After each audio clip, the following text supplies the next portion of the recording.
Here we go. Right now, let's take the field. Call or text on the McClarty Daniel hotline, 877-377-6963. Now, here's Phil Olson and Matt Jones.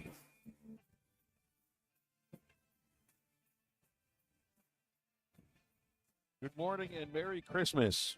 Is that safe? Is that all right to say that today? Not a religious holiday for some people who worship at the altar of college basketball, and even for those who don't.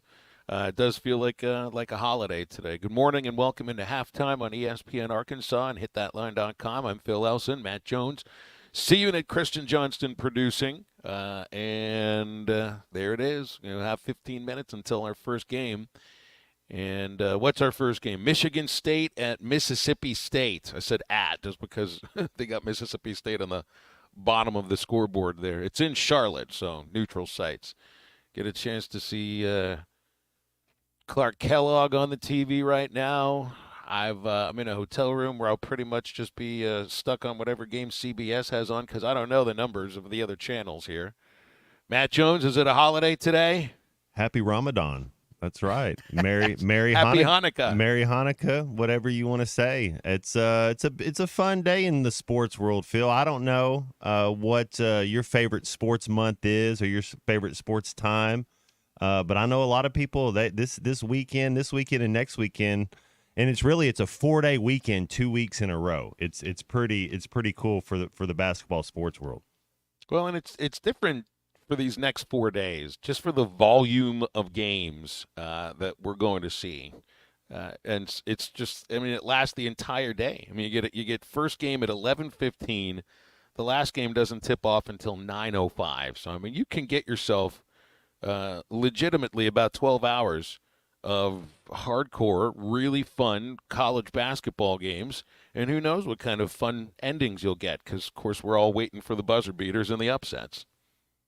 Yeah, and I worry, Phil, about I don't understand why they won't make two tournaments because if you're going to put, if you're going to add 12 more teams and make the one seeds play a lesser team, you're just going to have a lot more blowouts.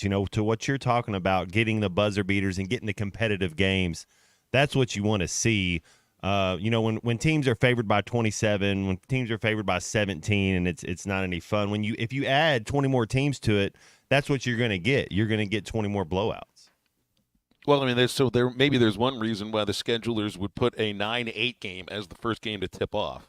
That's the one where if you take some time on your brackets and you're looking at the 9-8 game, I've always been told, don't worry too much about picking that 9-8 game.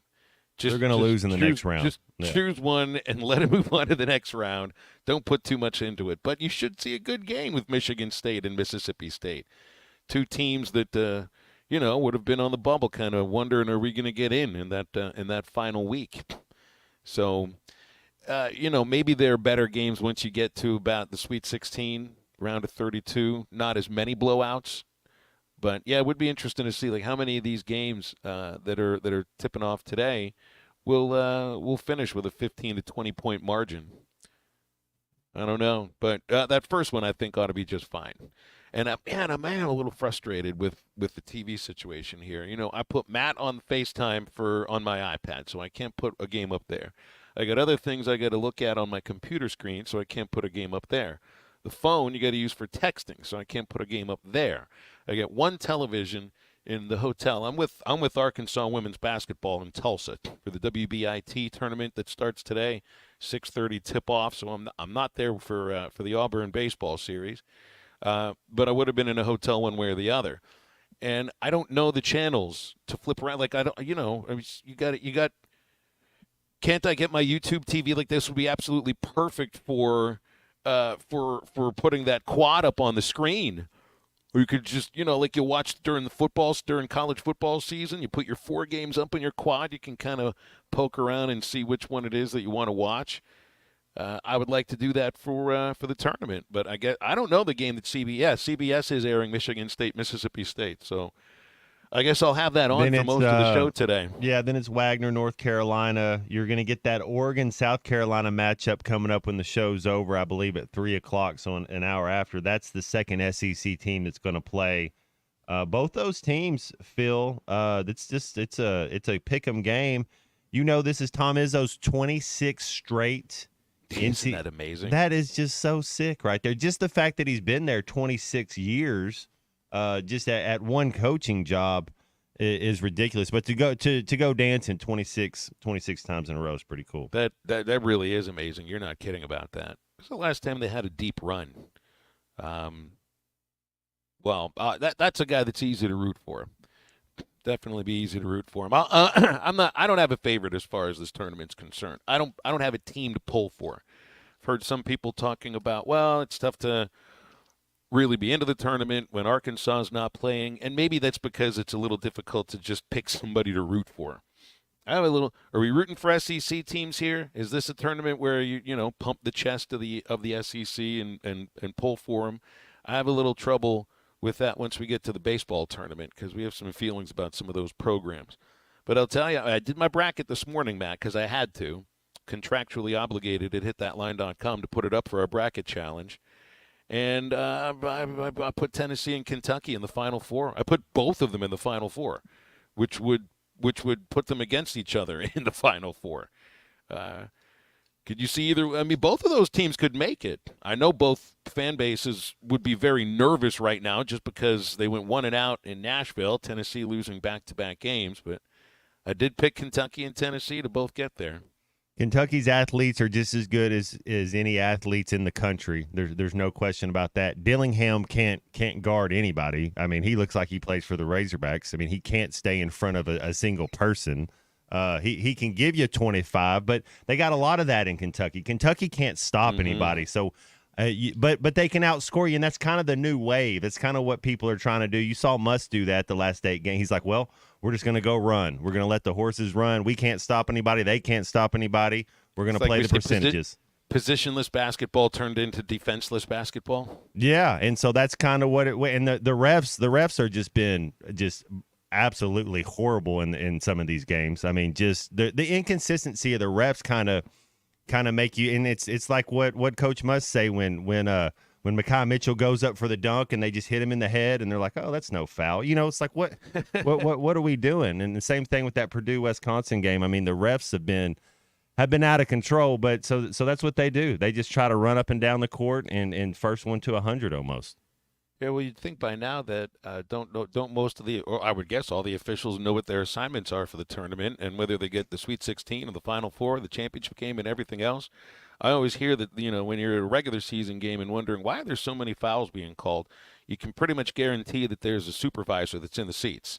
Well, by this time they've got their just let it go, officials. If we're telling the players, hey, just play free and easy, have fun, it's basketball. Hey, tell the officials to do the same thing.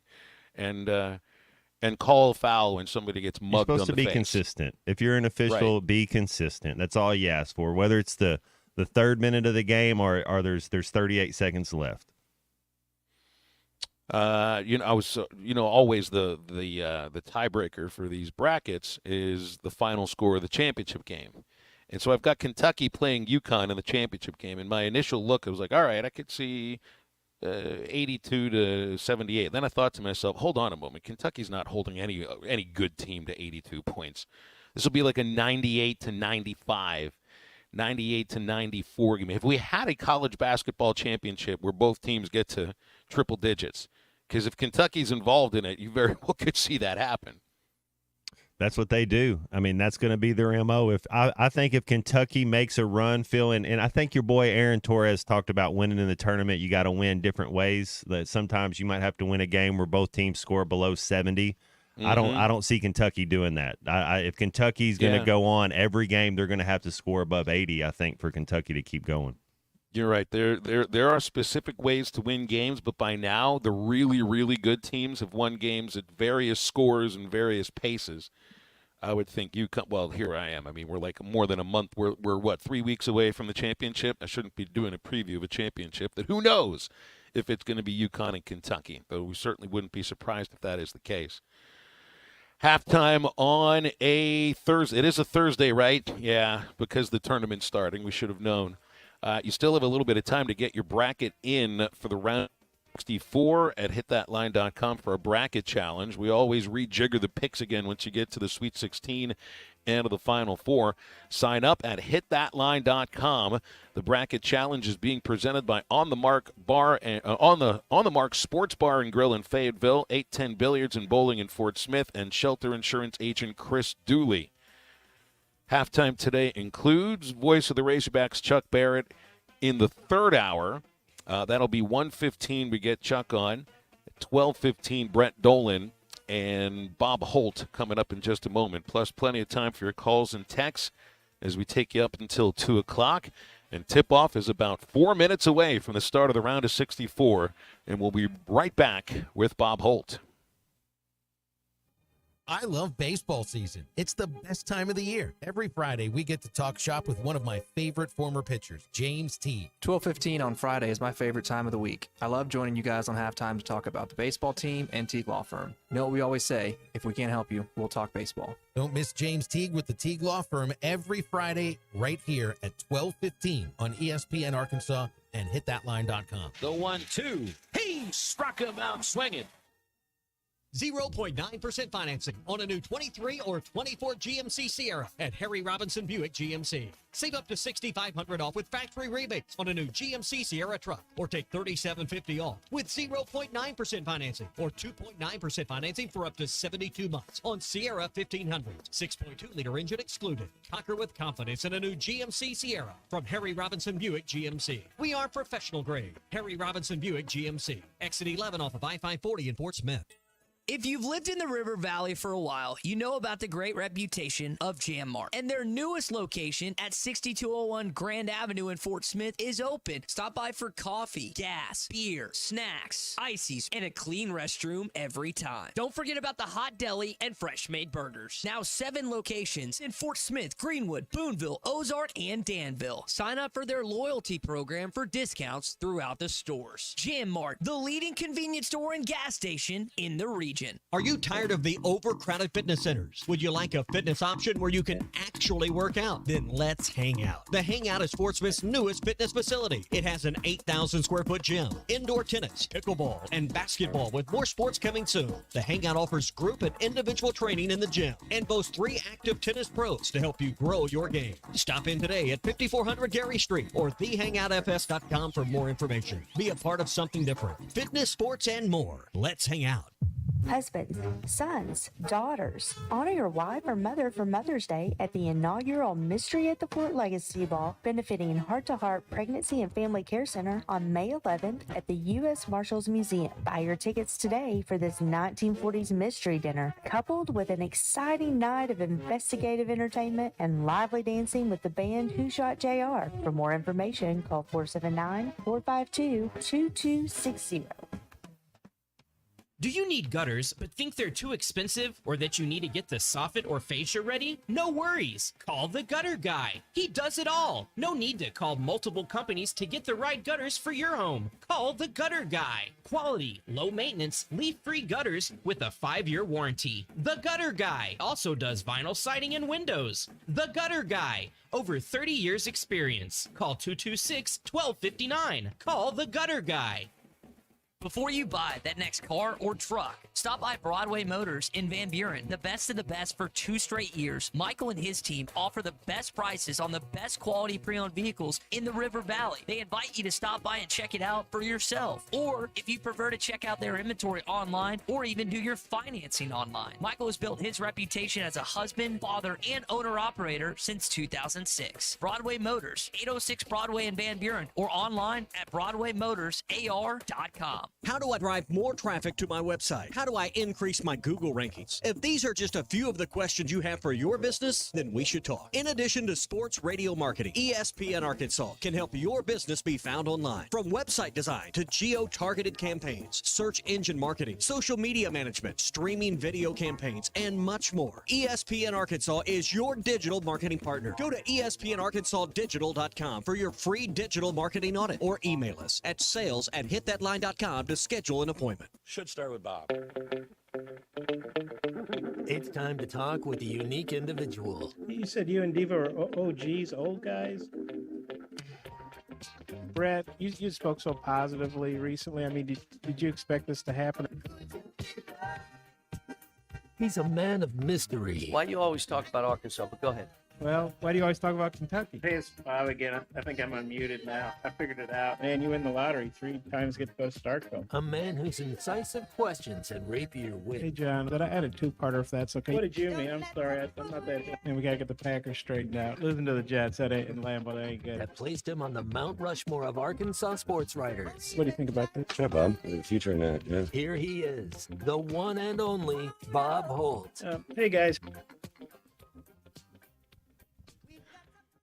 All guests join halftime on the McClarty Daniel Hotline. Bob Holt is there from the Arkansas Democrat Gazette. Appreciate his time on this Thursday. Bob, happy basketball tournament. Well, it started a couple days ago, but, now the round of 64 has started, so now I think more people probably watching, and I got Michigan State, Mississippi State on the TV. You got to be happy now, right? Yeah, me too. I got that game up, and I'd rather be covering the Razorbacks playing somewhere. But one thing about it, if you're not covering the NCAA tournament, you get to watch all these games instead of going to press conferences and working. But, I think I've gotten to cover a lot of great events, and I think the NCAA tournament is probably as good as it gets. Final Four is great. I've been lucky enough to cover some of those with Nolan Richardson's teams and national championship team. But really that first weekend, or the first, Thursday, Friday games of the NCAA tournament, where you feel like anything's possible, and there's going to be some upsets and some very low seeds that win some unexpected games, and I just think it's the greatest sporting event there is. Well, when you think about it, what year do you have one that comes to mind? What's your favorite one? Besides, the one, if you were covering the one that Arkansas won the national championship, just being a fan, do you have one like a Cinderella story or a team just going through and winning? Well, of course, this goes way back, but 1980, I guess it was 1983 when NC State won it all. Salvano and somebody, ESPN probably did kind of a documentary on that team, and they barely made it into the tournament.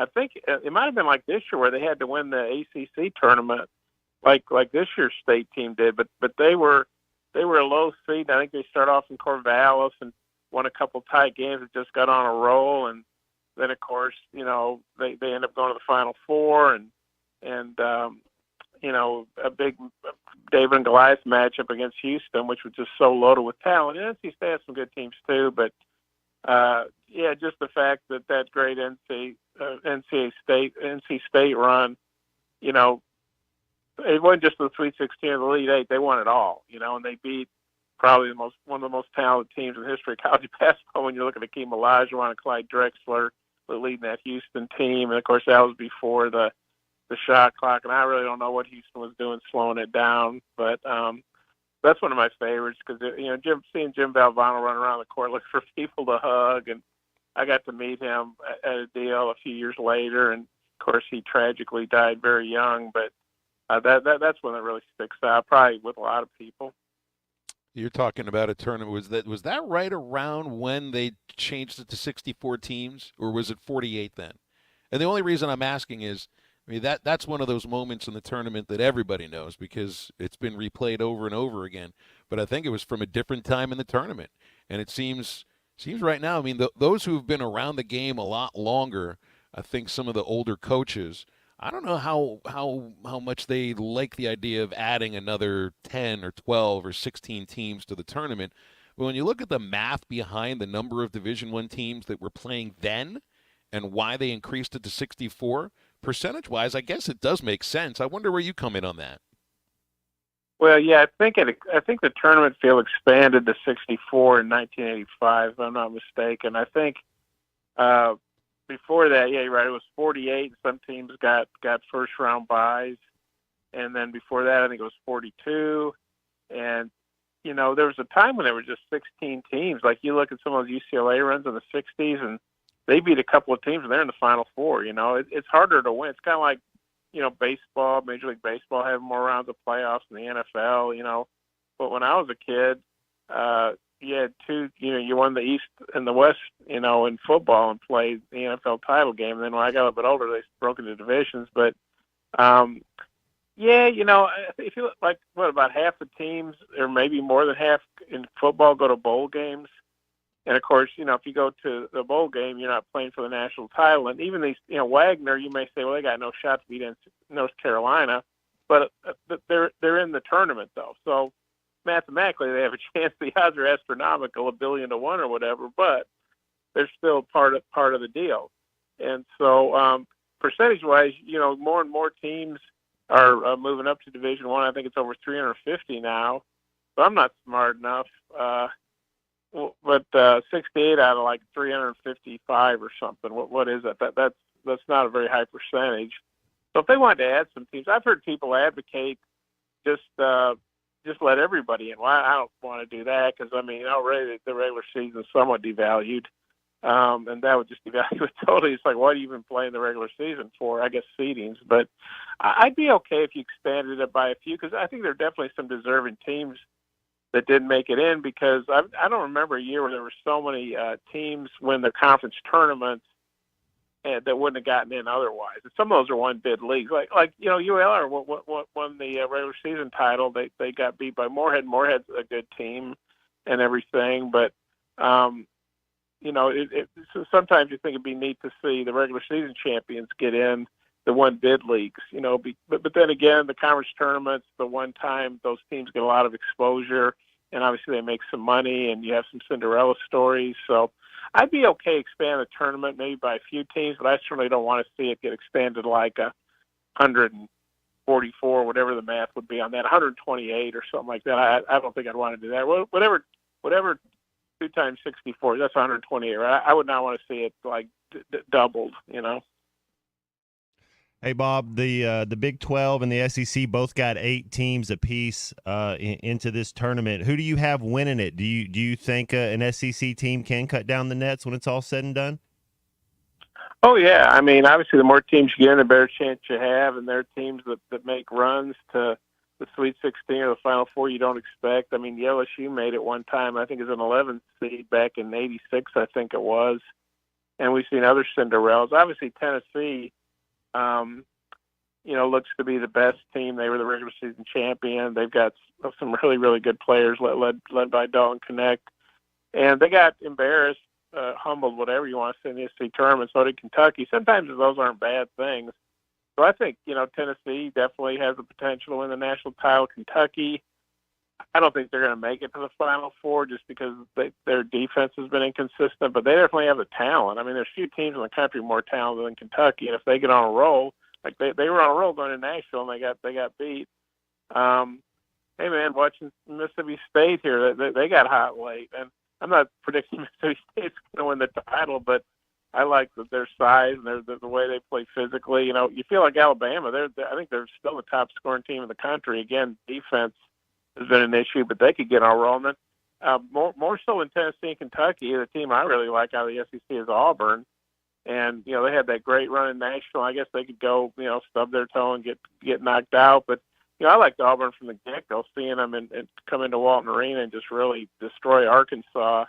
They don't really have like a superstar player. Janiah Brooms made a lot of All-American, like third teams. But they just have a lot of they're really 10 good players deep. They got a lot of size. They got a young point guard, Holloway, but he's got a year under his belt now, or his whole season. And so I really like Auburn's depth and versatility to be able to make a good run. And if I was going to pick an SEC team to win it all, it'd be Auburn. You're bringing up a game, Auburn at Arkansas, back in early January. That's the moment that I started to realize that this. I don't think we're about to see that kind of season that we might have hoped for, and might not see a turnaround just because of how bad things got in that game. You just a couple days ago in the Democrat, you had the kind of the season in review, which obviously is a lot earlier than you've been writing those of late, probably in a long time. What game was it that you started to realize that, man, this might not be as good of a team as anybody thought? Well, that game you alluded to with Auburn, that really jumps out. They lost, I think it was the fourth game of the year at home to UNC Greensboro. And, thus far, Eric Musselman's teams at Nevada and Arkansas had avoided those early season upsets. But, you look at James Madison opening the season, win at Michigan State, and here we got Michigan State playing in the tournament, and James Madison is too. But, that raised a bit of a red flag, although I thought Greensboro was a pretty good team and, just not a good day for the Razorbacks. But I remember Eric Musselman just talking about how damaging that was after the game, just, to your net ranking and just the perception. And then, when they didn't do as well as I thought they would in the Bahamas. Well, that was a really tough field. They beat Stanford in double overtime, which I didn't think was a real good sign because Stanford ended up firing their coach this year and going under 500. Lost a pretty good Memphis team that kind of struggled at the end, didn't make the tournament, and then lost obviously a great North Carolina team. But when they got manhandled by Auburn, I mean, it's no disgrace to lose to Auburn, but for Auburn to come in and beat you by 32 and could have made it worse. That's when I really felt like you said, all the stuff must have been saying that this team doesn't have the same grit and, the other positive characteristics as previous teams have had. Well, you know what? I don't think that's just coach speak. I believe them. They don't. And they had some good moments as the season went on. I think they got better, but at the end of the day, they just really never played well together for any kind of sustained length of time. Hey, Bob, you think Coach Muss is the Razorback basketball coach next year, and what are kind of your thoughts on Devo, and where do you think he ends up?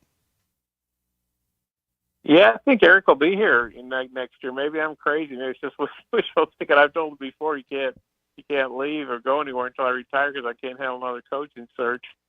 But I think I've added this up the other day. I think I've covered 11 football coaches and maybe 7 or 8 basketball coaches. So that's a lot of searches, a lot of new coaches to break in, so to speak, or maybe they were breaking me in. But I think Arkansas does a really good job. I mean, I know that Arkansas didn't make a tournament this year, but you look at what Eric's been able to do here the previous 4 years, especially the last 3. It's been really good. And UCLA didn't make the tournament this year. I don't think anybody thinks UCLA is a bad job. North Carolina didn't make it last year, and now they're a number 1 seed. And the year before that, they went to the championship game. So, if it was the old days and guys, you didn't have the transfer portal and you're kind of saddled with a roster, or if you brought guys in, they'd have to sit out. I could maybe see, whether it's Eric or any coach, they might want to move on to what they feel is a more favorable situation. But I mean, Arkansas's roster is going to turn over a lot. And so Eric Musselman, if he's at Arkansas or wherever, he's going to have a new team in a lot of ways. And so I think he's proven he can do it here. I think there's a lot of resources at Arkansas. Nobody's happy about this year. Obviously, Eric Musselman is at the top of that list, and then the other coaches and the players and the fans and the boosters and the athletic department, et cetera. But I think, and maybe I'm crazy, I think this season was an outlier, an aberration, what blip on the screen. I think Eric Musselman and his staff, they're obviously hitting the portal hard. They did last year too, and they thought they were going to have a good team. We all thought they were going to have a good team, and they didn't. But hopefully they learned some lessons from last year about maybe evaluating guys in the portal and what they need. And so I think Eric's here next year, and I think Eric's has a good season. And then didn't mean to rattle on that long. And then with Devo, not really surprised. He went through senior day. I talked to him briefly after the South Carolina game in the locker room, and he said he was going to put it in God's hands, and wasn't sure what was going to happen. But 4 years at one place, that's an eternity now in college sports. And I think Eric's a great coach. I don't think he's a guy to play for. Devo's probably not the easiest guy to coach. So the fact those two coexisted and really thrived for most of 4 years, I think is a credit to both of them. And I think a fresh start will do Devo good, or if he decides he wants to go play overseas or something, whatever he decides to do, I think it'll be good for him, and it's probably good for the program to have some newer players to build around. Bob, we'll leave it there. Always appreciate you hopping on with us. Thank you so much, and we'll talk next week. Okay, you guys take care. Thanks, Bob. Bob Holt, Arkansas Democrat Gazette. Yeah, I mean, every once in a while there might be a bad season. The thing that really becomes interesting and really where a coach's job is made or lost is how you bounce back after that bad season. Saw Arkansas baseball bounce back after a terrible 2016 season. They've been the best team in the league ever since. Arkansas football, well, they're in that position where they got to do the bounce back right now. And 2 years in a row that aren't good, that's when you start to really worry about it. 1 year, you got to get a chance in order to show that you can dig yourself out of the rut and not turn it into a year-by-year thing. 877-377-6963 is our McClarty Daniel hotline. Halftime back in just a moment. You can now download our new app in the iTunes or Google Play Store. This video is powered by the pros at Pascal Air Plumbing and Electric. Arkansas owned, Arkansas operated. GoPascal.com.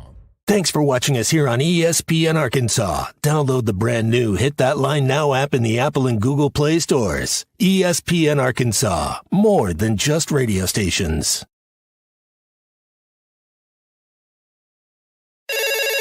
Call or text the McClarty Daniel hotline at 877-377-6963. McClarty Daniel, a vehicle for every lifestyle. When you're looking for a new car, you want to shop for a vehicle you love with an organization you trust. You've probably heard that McClarty Daniel means making deals, but what I'm inspired by the most is that McClarty Daniel means making a difference in our community. When you buy a vehicle with McClarty Daniel, you reinvest right here in the community, in our schools, in our little leagues, in our food banks, and our people. So you're not just making a purchase, you're making a difference too. Come see us at any of our 6 locations in Northwest Arkansas. Tommy Kraft here. When it came time for new gates and some fence repairs at my home, the Fence Man was my first call. The Fence Man does it all, from large commercial jobs to small residential repairs. Wood privacy fence, vinyl fence, commercial or residential chain link, even custom wrought iron fencing. 479-782-3936. 18 months, same as cash financing with approved credit is now available. If it involves fencing, the Fence Man does it. The Fence Man. He ain't afraid of no work. 479-782-3936. A dandy white perch. Big old slab. C'est bon, sacalé. One beautiful crappie. It's a paper mouse. Some serious crappie. Nice speck. We got crappie. They might go by different names, but all prefer the same thing. Bobby Garland, America's favorite white perch, slab, sockeye, papermouth, crappie, speck, crappie baits. I call it dinner.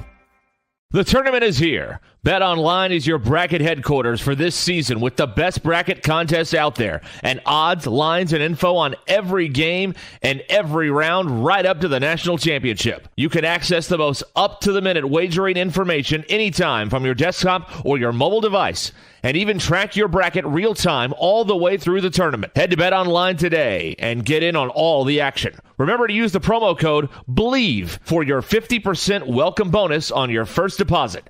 BetOnline, the game starts here. Are you looking for the best Razorbacks insight and analysis? Hell yes. How about listening to an Arkansas football legend? Matt Jones, all he does is make big plays. What's the voice of the Hogs have to say? Hey, what a great crowd last night. Don't forget about the Omahogs. The Hogs are going to Omaha. Matt Jones, Chuck Barrett, and Phil Elson, the best in the business on the Hit That Line Podcast Network. Go to hitthatline.com or search Hit That Line wherever you listen to podcasts. Don't forget to rate, review, subscribe, and share. Are you in need of a good power washing? Mike Jr.'s Mo Wash is a full-service pressure washing corporation with over 15 years of experience in the River Valley and Northwest Arkansas. Cleaning services include exterior home, fence, driveways, walkways, gutters, pool deck cleansing, and more. We remove dirt, grime, and more to give you that sparkle you desire. Call me at 479-763-5561. We're open Monday through Saturday from 7 a.m. to 9 p.m. Mike Jr.'s Mo Wash, one call, cleans it all.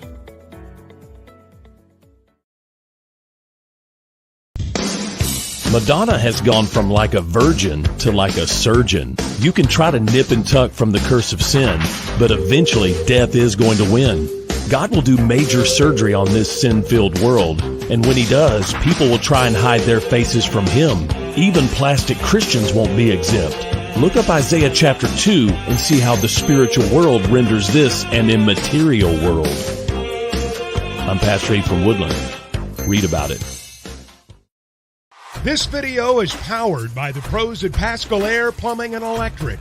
Arkansas owned, Arkansas operated. GoPascal.com. Thanks for watching us here on ESPN Arkansas. Download the brand new Hit That Line Now app in the Apple and Google Play stores. ESPN Arkansas, more than just radio stations.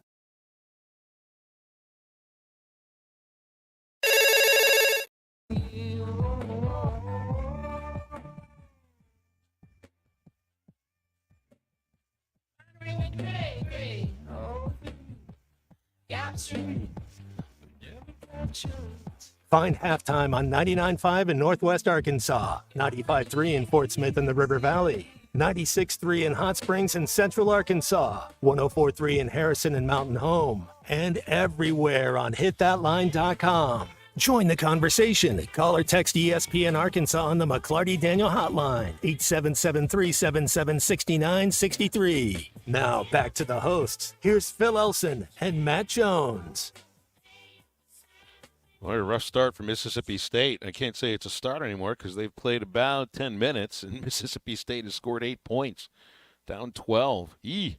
Not the best-looking start for, I was going to say the SEC, but just for Mississippi State. Least athletic of any of the league teams in this tournament, Matt? Better Spartan up if you want a chance. Out of the 8 teams that made it in the SEC, I would think Mississippi State's the least athletic. I would give you that one. Yeah, I would say so too. Well, there's not another game to turn on right now anyway. And Mr. Pibb told me, now look, Mr. Pibb, I've spent the better part of the last 25 years in hotels. Trust me, I've already looked for the channel guide. They don't have one in this room. There's not even a Bible in this room, man. What are we doing here? There's no channel guide, there's no Bible. At least there's running water in the room somewhere. Where are the Gideons? Dude, I don't know. I guess they weren't allowed in here. Is Channel 0? Is your Billy Corgan? Is that your channel guide? Sometimes you got to go to the Channel 0, and it'll give you your. Well, yeah, that's I don't want to have to bounce around like that in order to. I want to know because it's on True TV, TNT, TBS, or CBS. I just want to be able to look at this. I guess I could just write this down eventually. But who does seems that like anymore? a lot of work. Right there. Who writes things down like anymore? A little too much right there. If I can't just push a button and make it happen, it's just not worth it. It is absolutely just not worth it. I was looking the idea of expanding the tournament, Matt. Now I'll look on the other side of the argument that I do think makes sense. Just the percentage of teams that get in. You have more Division I teams now than you did when you expanded to 64 or even 68. But you've expanded on the lower end. You've expanded on the mid-major, to use that term, portion of college basketball, not on the upper end of college basketball. So that doesn't necessarily mean that it's like, the whole point of Division I football and some of the things we talk about. Division I talent is not an overarching thing. And that goes for basketball too. So if you expand the tournament, I guess you're going to get more SEC teams in.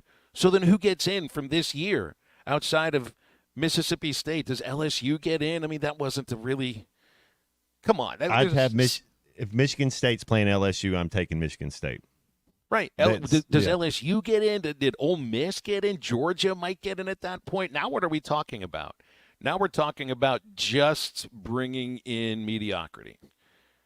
Just bringing in mediocrity to play more mediocre games that supposedly, quote unquote, means something to generate ratings and to generate money, which seems to be that's what that's about. You can look at the percentage of teams that get in compared to the number of teams that are in Division I, but maybe it'd be more about TV executives saying, you know what, people love watching these games when they feel like they matter, so let's make more games matter in the tournament. But at that point, Matt, then you're talking about like Ole Miss against Indiana.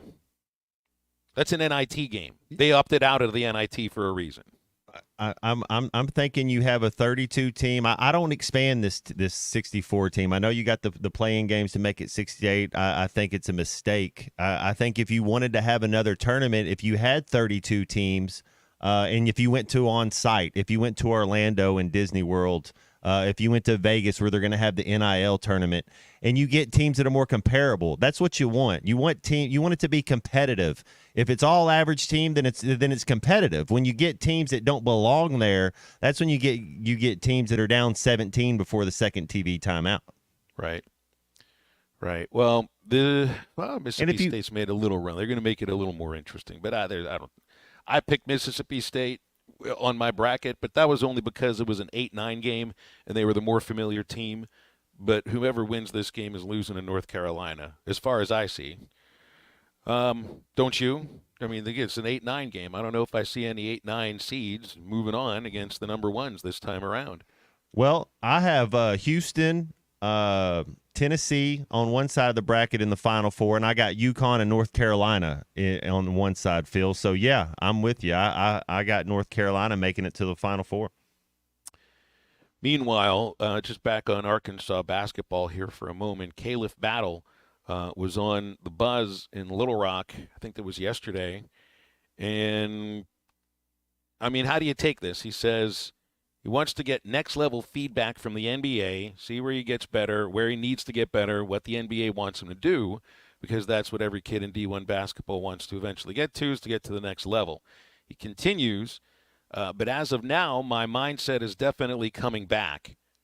Right now, I'm focused on the next level and seeing where I could get better to get there one day, unquote. So there's two right nows here, two mindsets. The one mindset in Battle's head here is, I need to find out what I need to do in order to make it to the NBA. And then the other mindset is, I'm definitely coming back. So he's not going to the NBA. Like, that's not about to happen. But I don't think he's worried about what the construct of next year's team looks like at this very moment. I think he's more interested in talking to scouts, talking to NBA executives, at least take the criticism that he needs to take in order to see what he needs to work at. But after that, sounds to me like he wants to be a Razorback, Matt. Man, it'd be so fun to have him back in a Razorback uniform, Phil. That last little run he went on, and I think there's something to be said about another year, about an off season, about getting familiar with the coach. These kids are nomads these days, it seems like. Debo was Coach Muss's first 4-year player. You just get more comfortable around each other. If you can get a summer off season up there in Bud Walton and working on your craft and being around the coaches, and even the coaches have become more familiar with your game, then you can become more on the same page. If Caliph Battle comes back and is a Razorback, I think that's a great thing. I think he could average, if he's you got to see what the team's going to look like. But if he's going to be one of your main pieces, man, I think he averages 17 a game next year, like easy. Like I think he'll get to that 17 number, maybe even more. But occasionally gives you that 35-point outburst, maybe. Oh, well, he shoots free throws, so to me he's the best free throw shooter I remember. Just because he'll shoot 15 and go 14 to 15, not going 3 for 3 every other game and having shooting 91%. That's amazing. I'm not saying that, but if you're shooting 15 a game at 90%. Just the wear and tear, the strain on your body. It's like what you talk a little bit about, Phil, about pitchers just pitching when they're pitching late in the game, and it kind of means something. Same thing, getting late in the game, hitting free throws. It kind of wears you out. I mean, it tires you down. He's pretty amazing at it. But a guy that should, I mean, it still blows your mind to think about that he didn't even play for like 3 or 4 games. Can't guard anybody. But he's going to play every game next year. He's going to have to, and that's what I mean. The defensive end, he should learn a little bit, get better on Coach Muss. They'll get on the same page a little bit better, but he has to be able to guard. He can't. He's got to get better at guarding somebody. Maybe a little bulkier, maybe a little bit stronger, perhaps. Well, it's you don't want to weigh him down, though. It's a want to. It's a desire. It's getting in the film room. It's knowing how to study film. It's understanding concepts.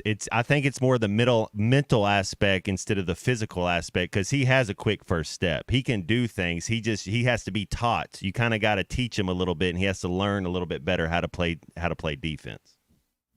Well, that's part of progression of becoming a better basketball player. That's hopefully, that's what he can do. And somebody with if he's trying to go out and get honest critique on how he can get to the NBA, and whatever that means he should be a better basketball player next year if that's what he's looking at for whomever he plays. And it sounds like it might be Arkansas. Yeah, that's the whole development aspect that sometimes we forget about with college basketball because of this incredible roster churn, and that a player you develop that might sit for 2 years really goes on to develop somewhere else.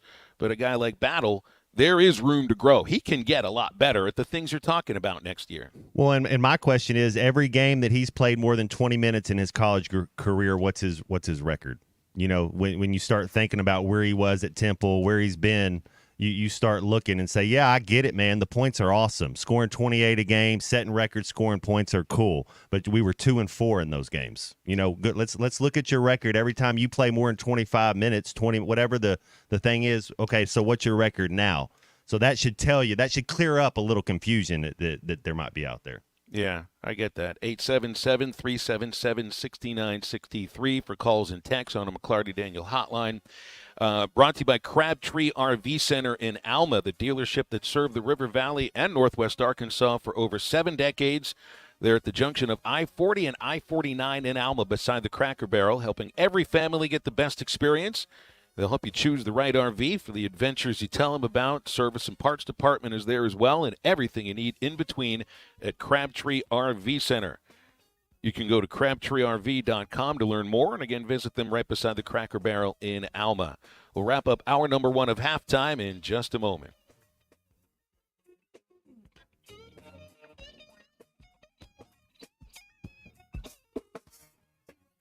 % financing on a new 23 or 24 GMC Sierra at Harry Robinson Buick GMC. Save up to $6,500 off with factory rebates on a new GMC Sierra truck, or take $3,750 off with 0.9% financing or 2.9% financing for up to 72 months on Sierra 1500s, 6.2-liter engine excluded. Conquer with confidence in a new GMC Sierra from Harry Robinson Buick GMC. We are professional grade. Harry Robinson Buick GMC. Exit 11 off of I-540 in Fort Smith.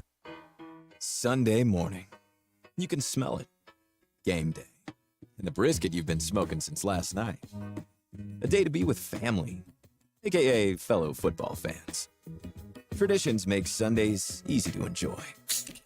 Beers do too. Bud Light. Easy to Sunday, easy to enjoy. Bud Light is the official beer sponsor of the NFL. Enjoy responsibly. 21 plus, copyright 2023, Anheuser-Busch. Bud Light Beer, St. Louis, Missouri. When you need legal help, turn to the law offices of Craig L. Cook. With over 40 years combined experience, the Cook Law Team works for you. If you've been injured in an auto accident, hurt on the job, a victim of nursing home negligence, or need help with bankruptcy, Social Security, wills, trusts, estates, or family law issues, Craig Cook will go to work for you. Call us today, 479-783-8000. The law offices of Craig L. Cook with locations in Arkansas and Oklahoma. We work for working people. Precision Overhead Door features the finest quality materials, installation, and service for all of your overhead door needs. Fully licensed and insured, with locations in Rogers and Fort Smith, serving all of Northwest Arkansas and the River Valley. Give them a call today at 844-PBS-STORE or online at PrecisionDoorNWA.com. Back-to-back winners of the Best of Award, Gold Best Garage Company in Northwest Arkansas, and also winners of the River Valley Precision Overhead Door. Sometimes I'm in a hurry. Stay in the slow lane, buddy. That's when I use the Sodies app to order my favorites and pick up in their drive-thru. They even offer a 10% discount on your first app order. Experience different at Sodies Wine and Spirits off I-540 on Phoenix Avenue. Every day is worth celebrating at Uncorked. Cocktails, wine, craft beer, bourbons, and unbelievably great food. Uncorked on Phoenix Avenue next to Sodies. Hello, this is Sebastian County Assessor Zach Johnson here to remind you to assess your personal property by May 31st to avoid late penalty. You can do this in person at one of our 3 locations, over the phone, or online by going to www.countyservice.net. I would also like to remind any current homeowners or individuals buying their homes on contract to contact our office and check on your eligibility for the Homestead Tax Credit. Contact us today to see if you qualify. The Homestead Tax Credit can save you up to $425 off of your tax bill. This ad sponsored by Sebastian County Assessor and paid for by Amendment 79. Got a pest? Call West. If you have pest or termite problems in your home, call West today and learn how their 50 years combined experience can help solve your problems with competitive pricing and quality services, all designed with your pets and children in mind. Call today and schedule your free estimate. They even offer Saturday services and long life attic pest control. Call 782-7291. West Termite and Pest Control, protecting your home health and peace of mind. Walk-Ons is always a win. Whether it's a post-game celebration, drinks with the crew, or an easy weeknight dinner, Walk-Ons has you covered. Scratch-made dishes, wall-to-wall TVs, craft beers and cocktails. Dig into mouth-watering menu items like po' boys, gumbo, and voodoo shrimp, plus fan favorites like juicy burgers and fresh salads. Find your nearest location in Rogers, Fayetteville, Fort Smith, Conway, and coming soon to Little Rock, or order online or in the app. Walk-On Sports Bistro for the win. Your home for every Razorback football, basketball, and baseball game. ESPN 95.3.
You're listening to Halftime with Phil Elson and Matt Jones. Want to jump in the conversation? Call or text ESPN Arkansas on the McClarty Daniel hotline, 877-377-6963. Now, here's Phil Elson and Matt Jones.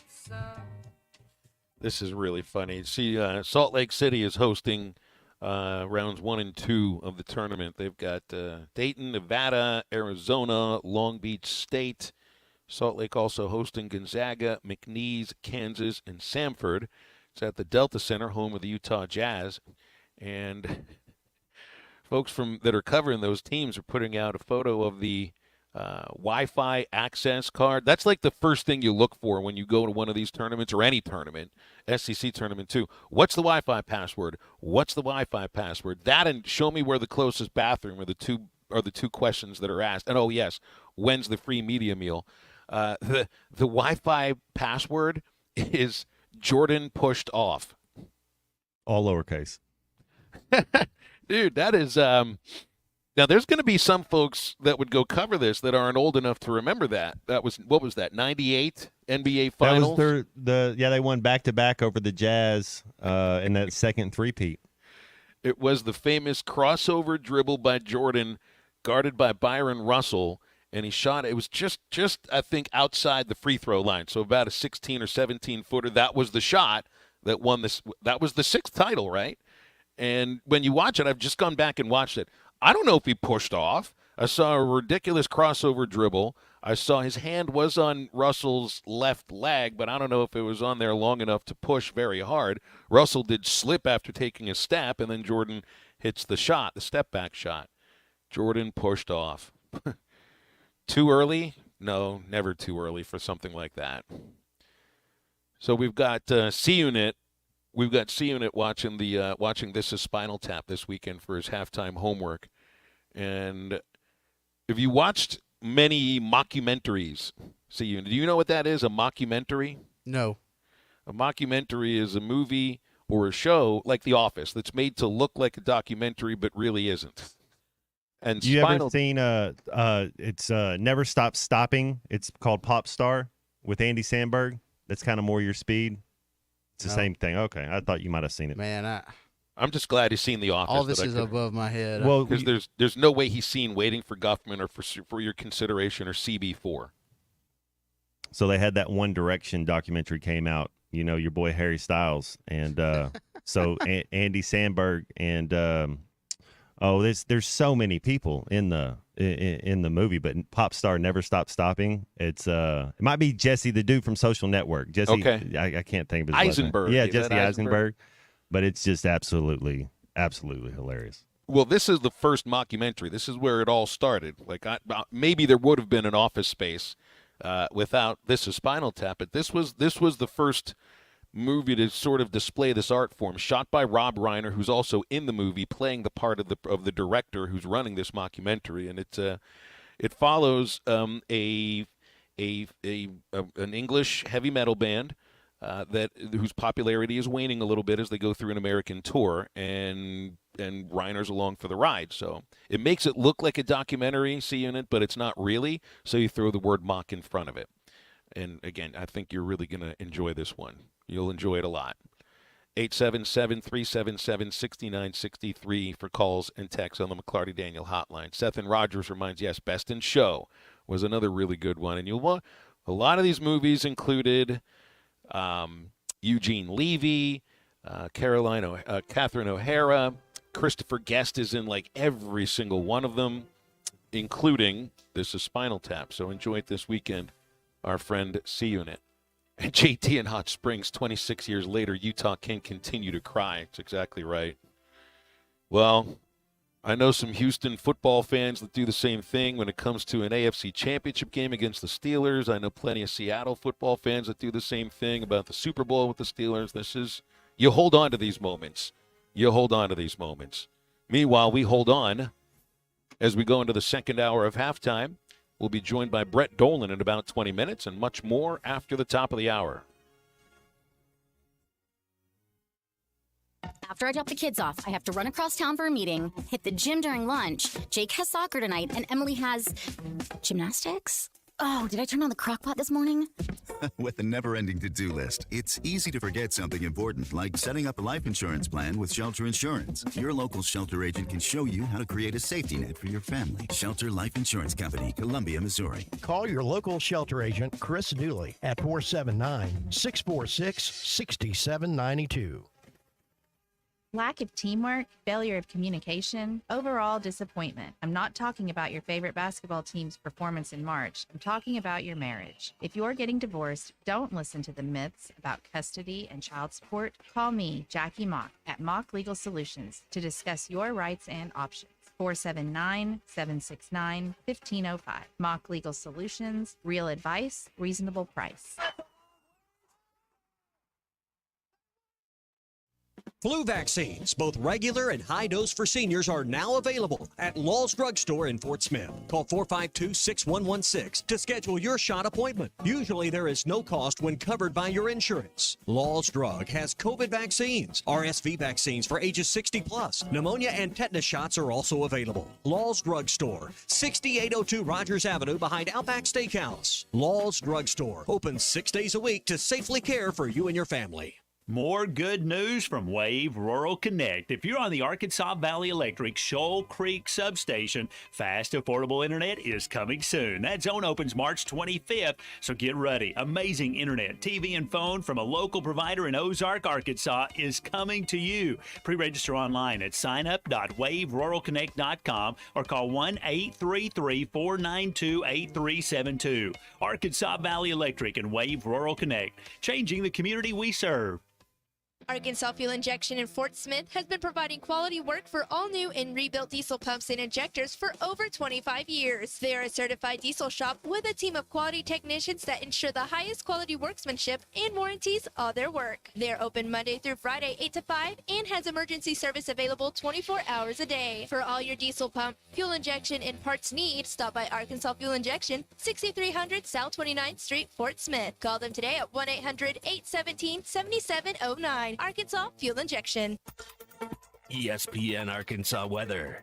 For today, Sunday to partly cloudy skies, a few isolated showers possible, mid to upper 60s for the afternoon high. We'll cloud up tonight with a chance of isolated showers north, better chance south, overnight lows in the mid to upper 40s, and then a chance of a few showers on Friday, highs in the 60s. I'm Sally Russell with your forecast on ESPN Arkansas. The weather is brought to you by Come Get You Some, Arkansas's premier off-road superstore. Call 782-MUD today. I hate everything you just said. KERX Paris Fort Smith. This is halftime. Coming at you from the Bushlight Studios on ESPN 95.3. They're hilarious. Coming to you live from the Crabtree RV Center Studios. On hitthatline.com.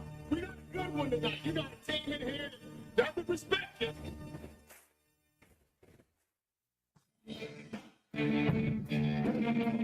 If I'm all right. Why can't they dominate? And we not doing it. We're going to go get one and celebrate on somebody else's field. Yeah. Take it to the house. And the dunk. Both said you had very motivational words at halftime. It's halftime with Phil Elson and Matt Jones. From the bottom of my toes to the top of my head. My heart, dog. Let's go, man. Probably as frustrated as I've been the first half. What's able one Razorback? Second half, very happy. It's vintage Matt Jones. 1, 2, 3. Here we go. Right now, let's go to the field. Call or text on the McClarty Daniel hotline, 877-377-6963. Now, here's Phil Elson and Matt Jones.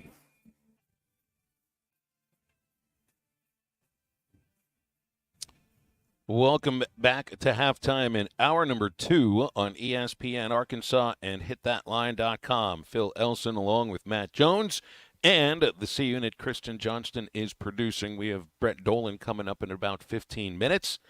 And the second game going pretty good for maybe this is the team I should be rooting for, Matt. If I am a Pitt fan, without Pitt in the tournament, if I root for the Razorbacks without Arkansas being in the tournament and got no Arkansas teams to worry about, I should be rooting for the Duquesne Dukes. That is a team that's located in downtown Pittsburgh, play at the A.J. Palumbo Center, been there for concerts, never for basketball. So I should be a Dukes fan. Go Dukes. They're up 17-7 over BYU, so I can be happy about that so far. The Queens. DeQuesne, yeah. The Queen. Yeah, I dig it because I either got Illinois or Iowa State coming out of that side of the bracket as far as making it to UConn. If BYU took an early L, that wouldn't hurt my bracket. I got BYU winning that one, but then I got Illinois getting past them. Right, so that's one of those games where it's like I wouldn't want to spend too much time on it because I got Illinois winning and going. You got them losing the next anyway. round, yeah. Yeah, law of diminishing returns, that sort of thing. Trivia question: Duquesne is a university that is not named for the city of Duquesne. It's named for, I think it was an American general or a French general. Duquesne is a city right outside Pittsburgh, but the university is located right there in the city of Pittsburgh. So there's your Pittsburgh trivia for the day. Have you seen this story about Shohei Ohtani's interpreter, Matt? Ippei, I don't know if I'm saying the gentleman's name properly, Ippei Mizuhara, who has been Ohtani's interpreter ever since he came over to the United States. They've known each other for a long, long time, to the point where they've even referred to each other as brothers. Well, he was fired yesterday after there were questions about a $4.5 million in wire transfers that Ohtani made to a Southern California bookie, apparently for gambling losses for his interpreter. Now, there's a lot of confusion being thrown into this because the day before, Mizuhara was made available to ESPN by Ohtani's representatives to talk about what he said was a gambling problem of his own, and that he approached Ohtani, asked if he would cover his gambling losses, and then he would pay him back. $4.5 million, a lot of gambling losses. And this is illegal in California, by the way, not like in Arkansas where we have BetSarazin and all the other gaming apps. In California, sports betting is still illegal, so this would make it a felony. And then yesterday, Ohtani's representatives basically took back everything Mizuhara said to ESPN, and he was fired. He was fired. I mean, this is all happening while the Dodgers are playing the Padres in South Korea. Mizuhara was there in the dugout with Ohtani for the first game, and they were joking around. They were talking. They looked like they were having a little brotherly moment. And then today he's not there, and he's been fired. And I mean, Ohtani's name appears on these wire transfers going to this bookmaker in Southern California. So there's this question now as to who was doing the gambling. And I didn't realize some of the rules about Major League Baseball that you can get. It's like the NFL. You can gamble on other sports. You can't gamble on your sport. I don't know if there's a difference based upon whether you're in the team facility like the NFL or anything like that. But I know you can't gamble on baseball. And just the last 2 days with this interpreter being made available for an interview and claiming there's a gambling problem, and Ohtani was paying him, he asked him to cover his losses, and then to be fired the next day, and now Ohtani's people said that he was victim of a massive theft at the hands of this interpreter. It's just there's a lot of questions and a lot of confusion and nerves that potentially, I mean, there's going to be a lot of investigation about this, I'm sure, by FBI authorities, by California authorities, and then by Major League Baseball. And this now becomes, Matt, this becomes the biggest story of the baseball season. This will be the story that weaves its way through the entire season, because we're talking about the face of the sport now. This would be like Patrick Mahomes. This would be exactly the same thing as if Mahomes, if he doesn't have to have an interpreter, but let's say it was his brother that had gambling debts that he had to cover, and that his name's on the wire transfer, and maybe it's illegal in Missouri. It'd be the exact same thing.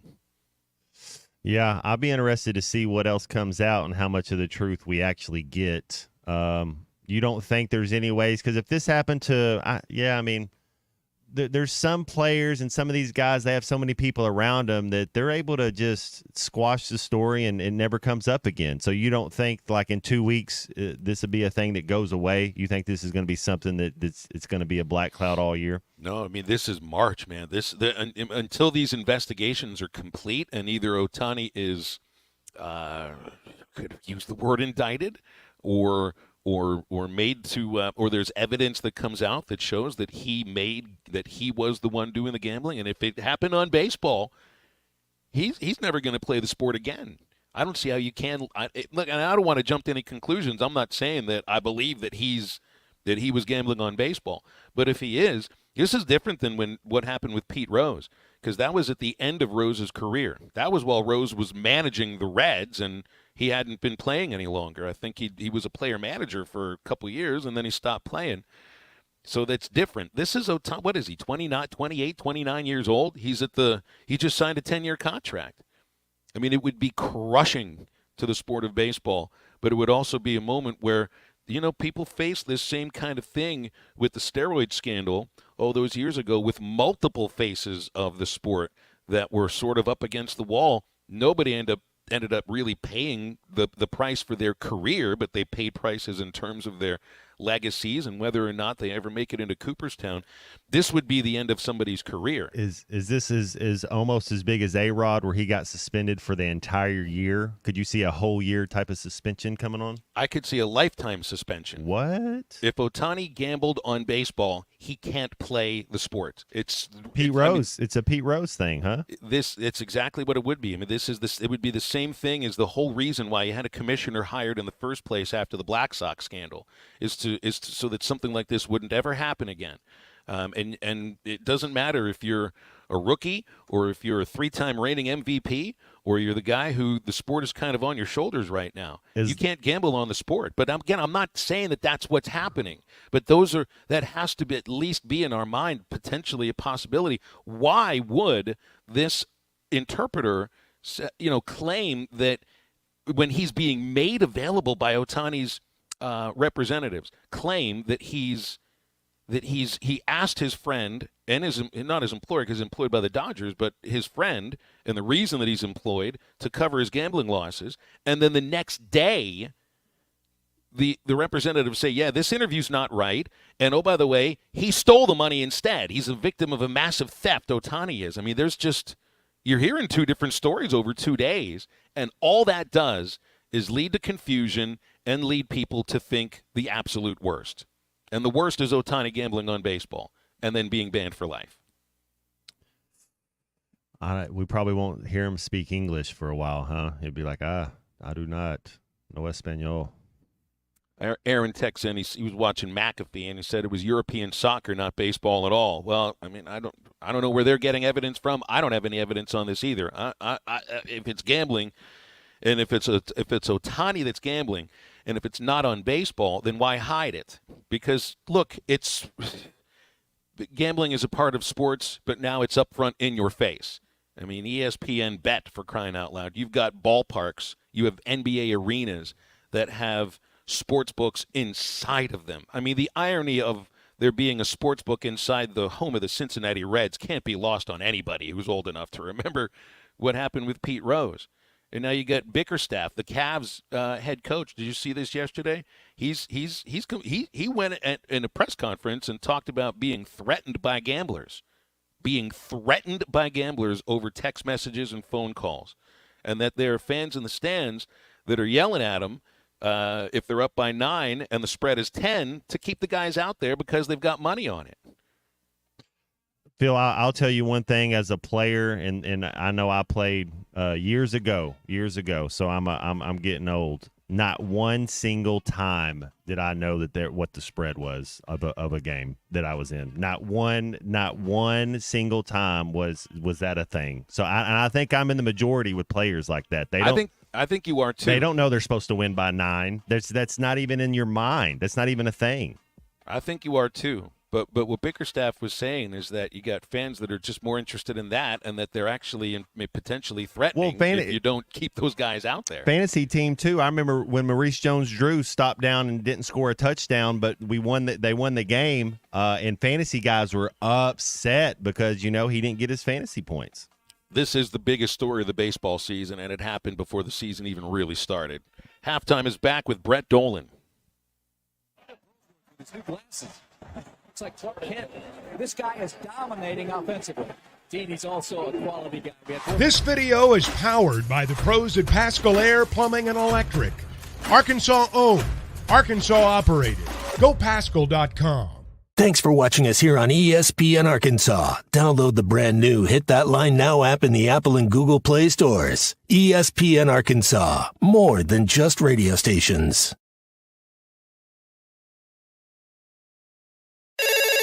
Call or text the McClarty Daniel hotline at 877-377-6963.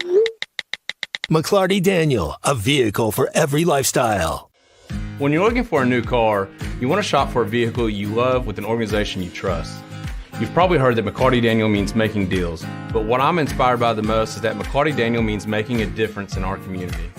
When you buy a vehicle with McClarty Daniel, you reinvest right here in the community, in our schools, in our little leagues, in our food banks, and our people. So you're not just making a purchase, you're making a difference too. Come see us at any of our 6 locations in Northwest Arkansas.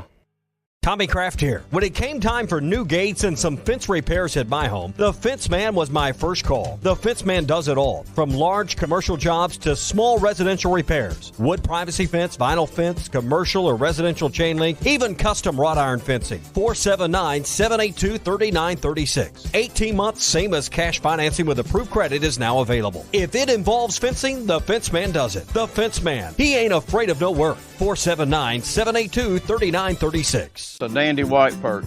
Big old slab. C'est bon, sacale. One beautiful crappie. It's a paper mouse. Some serious crappie. Nice speck.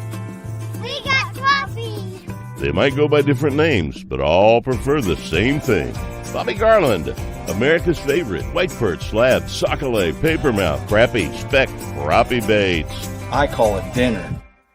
The tournament is here. BetOnline is your bracket headquarters for this season with the best bracket contests out there and odds, lines, and info on every game and every round right up to the national championship. You can access the most up-to-the-minute wagering information anytime from your desktop or your mobile device and even track your bracket real-time all the way through the tournament. Head to BetOnline today and get in on all the action. Remember to use the promo code BELIEVE for your 50% welcome bonus on your first deposit.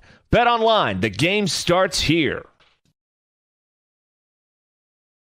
Are you looking for the best Razorbacks insight and analysis? Hell yeah. How about listening to an Arkansas football legend? Matt Jones, all he does is make big plays. What's the voice of the Hogs have to say? Hey, what a great crowd last night. Don't forget about the Omahogs. The Hogs are going to Omaha. Matt Jones, Chuck Barrett, and Phil Elson, the best in the business on the Hit That Line Podcast Network. Go to hitthatline.com or search Hit That Line wherever you listen to podcasts. Don't forget to rate, review, subscribe, and share. Are you in need of a good power washing? Mike Jr.'s Mo Wash is a full-service pressure washing corporation with over 15 years of experience in the River Valley and Northwest Arkansas. Cleaning services include exterior home, fence, driveways, walkways, gutters, pool deck cleansing, and more. We remove dirt, grime, and more to give you that sparkle you desire. Call me at 479-763-5561. We're open Monday through Saturday from 7 a.m. to 9 p.m. Mike Jr.'s Mo Wash, one call, cleans it all.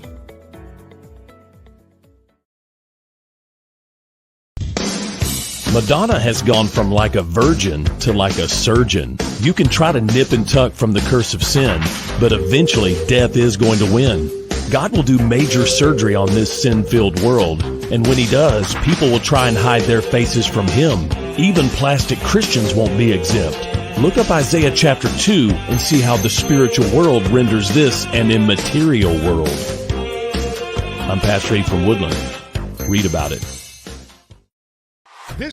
Nobody's in me, you're getting real well known. Make sure to follow Halftime on Twitter at Hit That Line AR and on Facebook and Instagram at Hit That Line. Call or text ESPN Arkansas on the McClarty Daniel Hotline, 877-377-6963. Now back to Halftime with Phil Elson and Matt Jones. He is there on the McClarty Daniel Hotline, where all guests join us. Brett Dolan, member of the Arkansas broadcast crew, Perfect Game, Touchdown Radio, and Razorback Sports Network. What are you calling this week, Brett Dolan? Well, as of this morning, I thought I was going to go to a college baseball game on FS1, but instead I'm going to be here all weekend for Arkansas softball against Mississippi State. So a conference series, Friday, Saturday, and Sunday, and here we go. That's right. Here we go. They're playing well, right? Just got a big road series win, if I remember. They're always playing well. It's a fun team to watch. It's a little bit like Arkansas's baseball team for those that kind of bounce back and forth. They swing for the fences. They hit home runs. They're fundamentally sound. Good team. So we'll see if they can kind of work their way back closer to the top 10 than where they are right now, but I think they will. What do you think of Arkansas baseball at Auburn starting today? You know, the Razorbacks have won. They're playing in division now, where Arkansas has been dominant in the last few years. The Hogs have won 15 of the last 18 series they've played in the West Division in 3 years, including 5 of 6 last season. You know, at Auburn's not easy to win, but neither is hitting against this Arkansas pitching staff.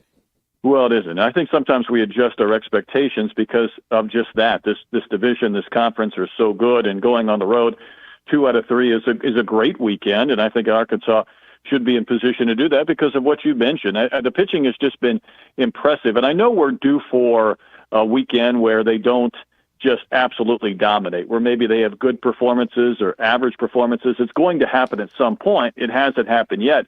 What I am encouraged about, Phil, is it feels like this offense is getting closer, and it's not just the home runs, but a big part of it is the home runs. We kept throwing up their offensive ranks, and we were looking where they were ranked 13th or 12th in batting average or runs or RBIs or slugging percentage.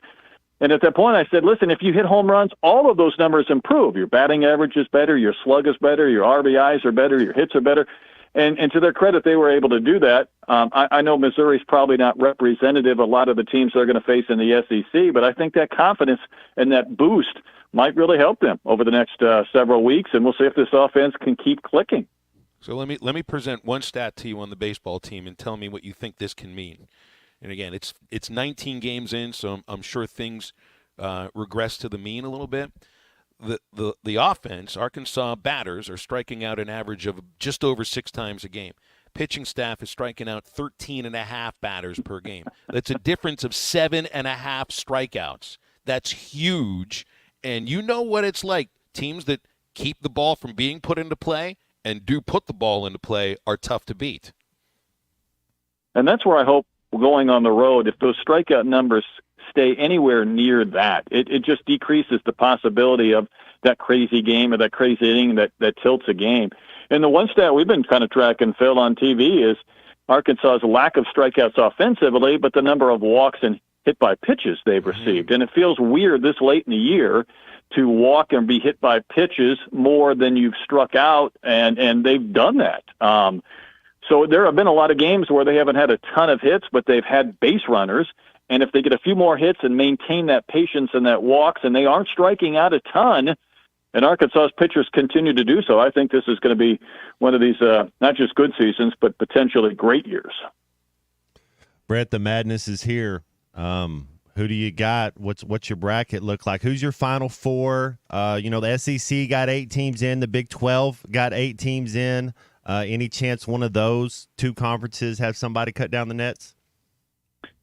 My bracket, and I haven't done one intentionally, Matt, because of the fact that this is kind of an odd year to me as I look at these teams. I still feel like UConn is the best, and I know that's not going out on any walk. Last year when Arkansas was playing UConn, it was about 10 minutes into the game, and I was texting with people. I'm like, if this team isn't the national championship team, I'd be stunned. I mean, they were that good, and they've been that good again this year. I felt like maybe a couple of weeks ago Houston was going to give them a run.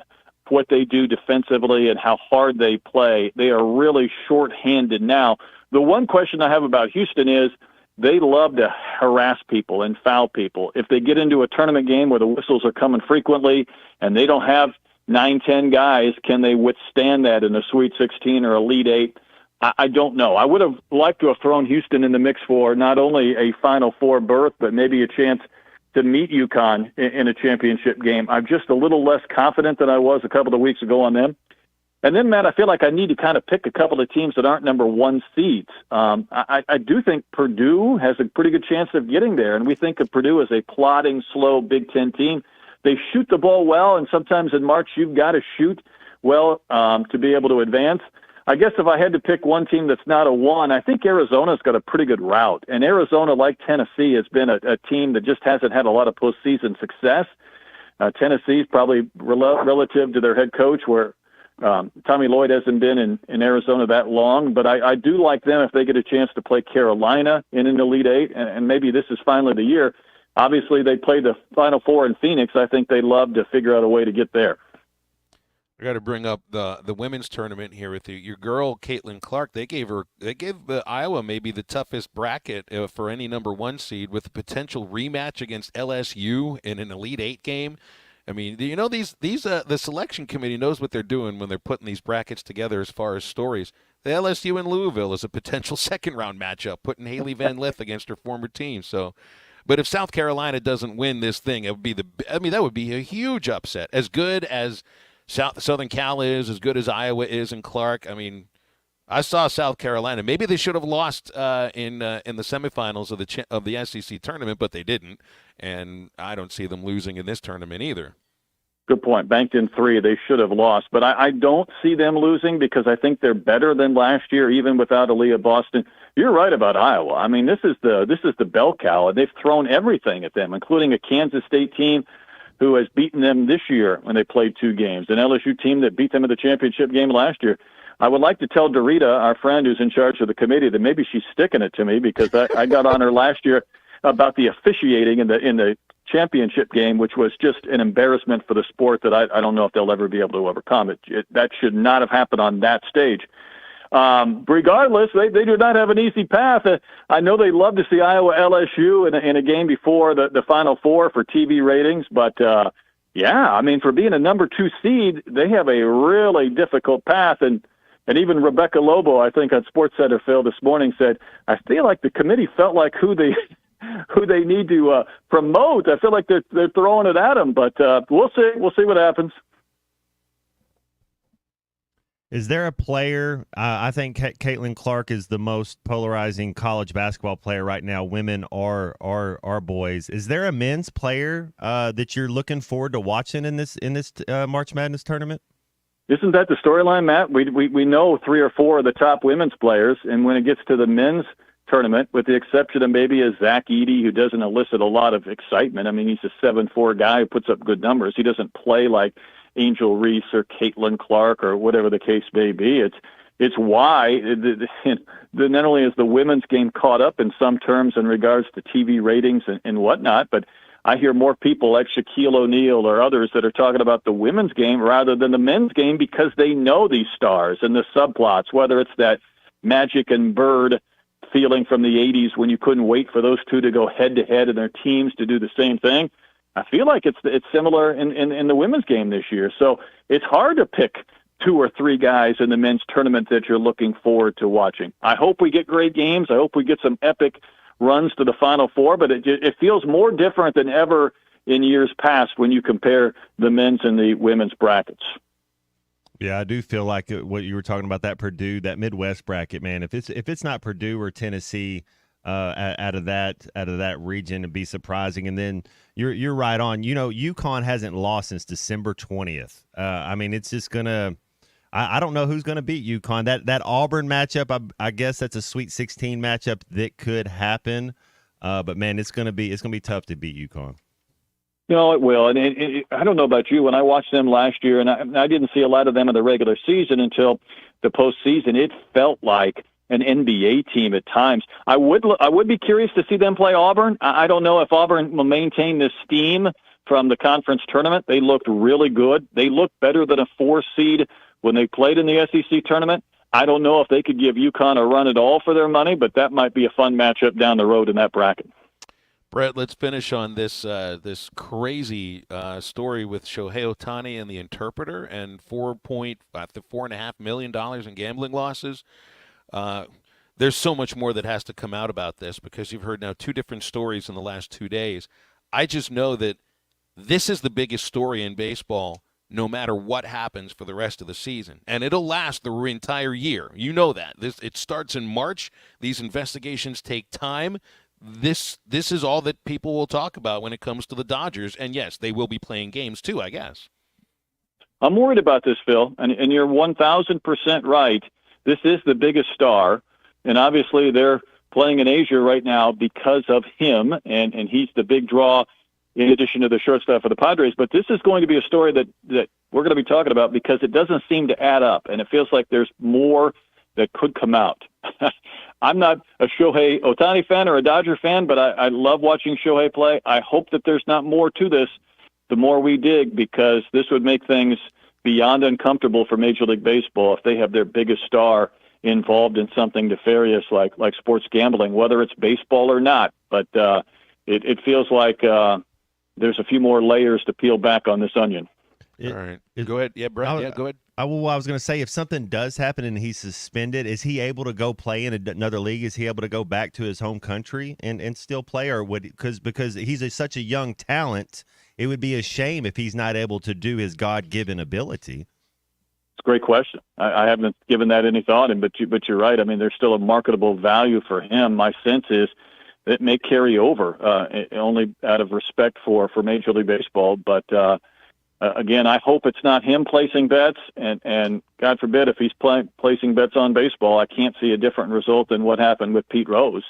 He has not been invited back in any capacity since. So I hope that we don't get to that point, but I'm with Phil. We're going to be talking about this for a long time, and there's going to be a lot of people digging in to the investigative reporting. Brett, thanks for your time, man. Talk to you soon, okay? You got it, guys. Take care. Thanks, Brett. I don't want to throw my jump to conclusions Matt out there just yet. He made $1 million. You can't help it. You can't help but think about it. And the idea of him going back to Japan, if that were to happen, I don't know enough about Japanese society to know, but I know that I think the shame that would be portrayed towards him would be so large. He would be a pariah, I think, in that country, and he would be amongst baseball people here too. But again, I don't want to jump to that conclusion. I'm not saying that that's what's happened. It's just there are no answers right now, none. They're not going to get any soon. Forsgren Incorporated is looking for an earthwork grading superintendent. Got to have 5+ years experience in earthwork construction, management skills, have ability to read plans and specifications, and GPS experience. So they've been doing it for over 80 years. Apply today at goforsgren.com. You can now download our new app in the iTunes or Google Play Store. Listen anytime and anywhere on your favorite mobile device. Just search Hit That Line now. KC Insurance wants to remind everyone they are your local, trusted insurance agency for all your life and health insurance needs. They are located in the North Bell Shopping Center at 912 Highway 6265 North in Harrison. Feel free to drop by the office anytime, Monday through Friday, 8 a.m. to 4:30 p.m., or call 870-517-1207 to schedule your appointment now. And don't forget, they are local people helping local people. This show is sponsored by BetterHelp. What's the first thing you do if you had more time in the day? Nap, read, talk with a friend? When you know what's more important to you, it's easier to fit it into your schedule. Therapy can help you figure that out. BetterHelp offers affordable online therapy that comes to you. Start the process in minutes and switch therapists anytime.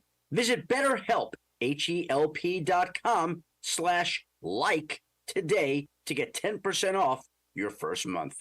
This is halftime.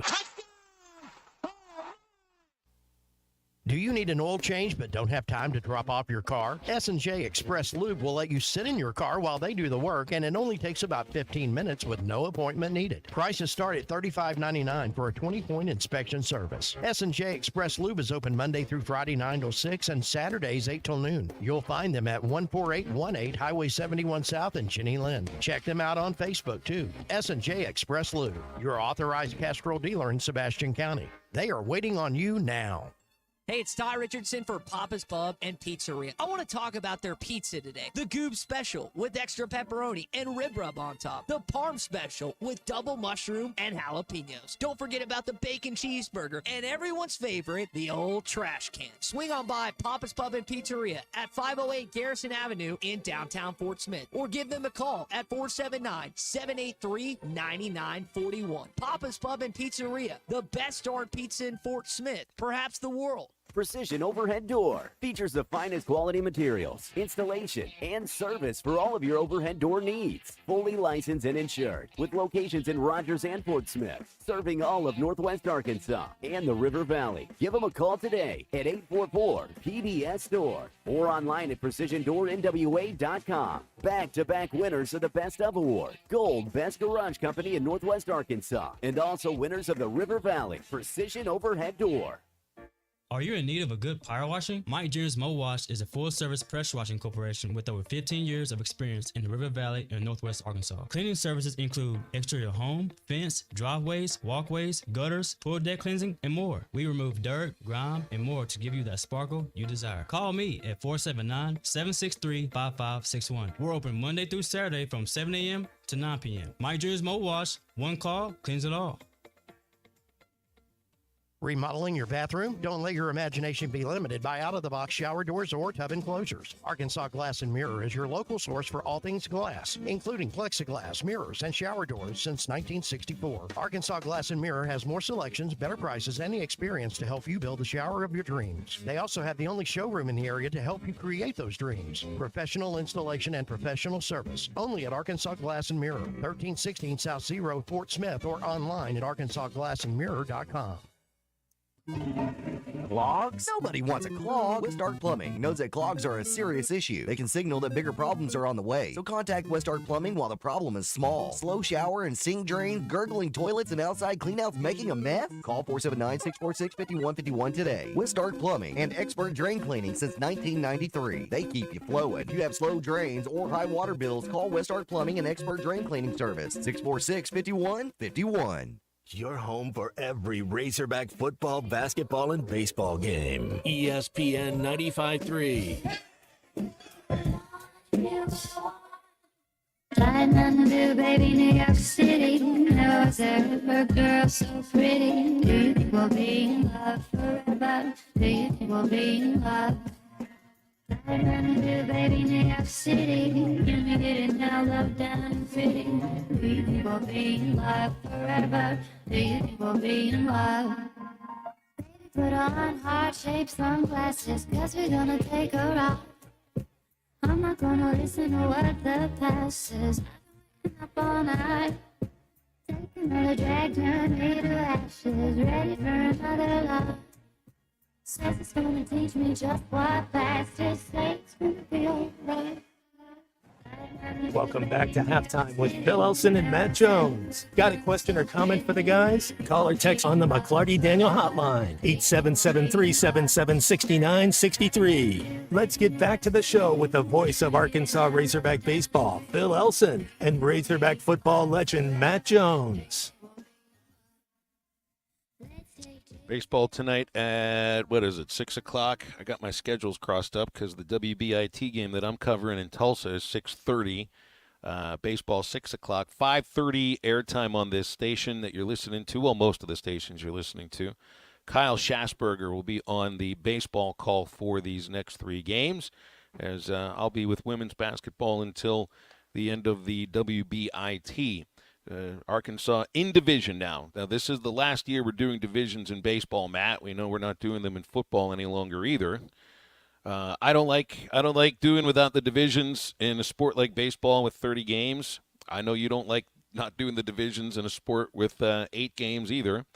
But they've been the dominant team in the West, won 5 of 6 series in the West Division last year and 15 of the last 18 West Division series. That goes 3 years. Arkansas has picked up a series win. So this is in division at Auburn. It's a team that, truthfully, if you're going to win the division, you kind of expect to win the series too.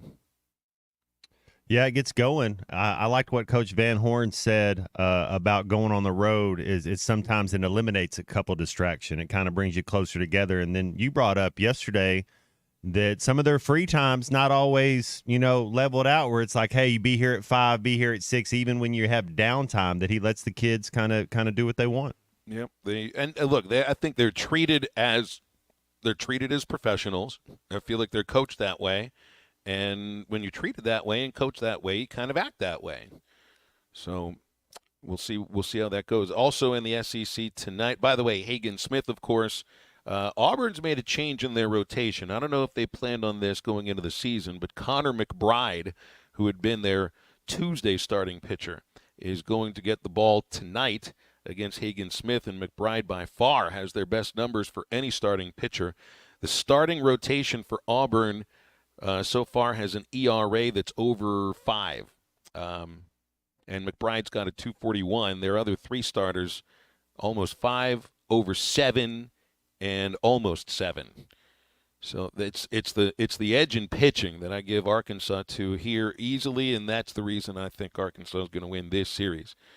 Mississippi State at Texas A&M is also tonight on ESPNU. SEC Network will carry the Razorback game. Bulldogs won 2 of 3 from LSU. A&M dropped 2 of 3 to Florida. And Florida is a weird team right now because they are 3-4 in their midweek games, but are 9-4 on the weekends. So they've lost as many games on a Tuesday or Wednesday as they have Friday, Saturday, Sunday. Losses for Florida. Now, they play some good teams. They played Jacksonville, Florida State, UCF, and Stetson are where those losses come from. So, and the thing changes next year, Matt, because now you get the permanent opponents in SEC baseball have been based upon your divisions. So every year, Arkansas has played Mississippi State, Ole Miss, Auburn, LSU, A&M, and am I forgetting another one of them? I know I am. Who's the school I'm forgetting about? One of the Mississippis. I don't remember. It's 6 schools in this division that they play every year, but now it's just going to be Missouri, which not a division, not an in-division school for them now, and Ole Miss. And now you get the football schedule, which came out yesterday, which says it feels a little weird for the idea that you're playing in a conference, but yet you won't see any of it almost feels like you're in a division of your own now that you're playing the exact same schedule next year, although you're flipping the location. It feels like a stopgap. We had this 8-game schedule. We may go to 9 sometime soon, so we got to do this 8-game schedule again now that we're not doing divisions, and just make it easy on the schedule maker, and let's just put it all together now. Felt like maybe that could have been the chance, Matt, to do kind of the way that you've talked about it before, which is you go by your standings, and there's a first place schedule, a second place schedule, third place, fourth place, so on and so forth. But we're not doing that, and I can't see that that's going to happen until the Super League. Yeah, you can have even if you had teams of 6 where you had 5 permanent opponents, and then you correlate it based on where you finished the year before with the other 2 groups. That could get you easily to your 8 games, and however you want to do that if you wanted to go to 9. But to me, you just can't say you're the champion when you have a team. If you have 18 guys, 18, if you or even if it's 10, whatever. If you have a pod of teams and you're like, well, this team's the champion, but he didn't play everybody, it doesn't compute. I also think that we're going to 9 soon, and I feel like you do that because the Big Ten is there already, and if you're going to have 2, the Big Ten does play 9 games, don't they? If you have 2 teams that view themselves as co-equals, I mean, they're getting the same amount of money from the college football playoff, and maybe this is the year that the Big Ten gets more players drafted in the NFL than the SEC. Obviously, you get the national champion out of the Big Ten now.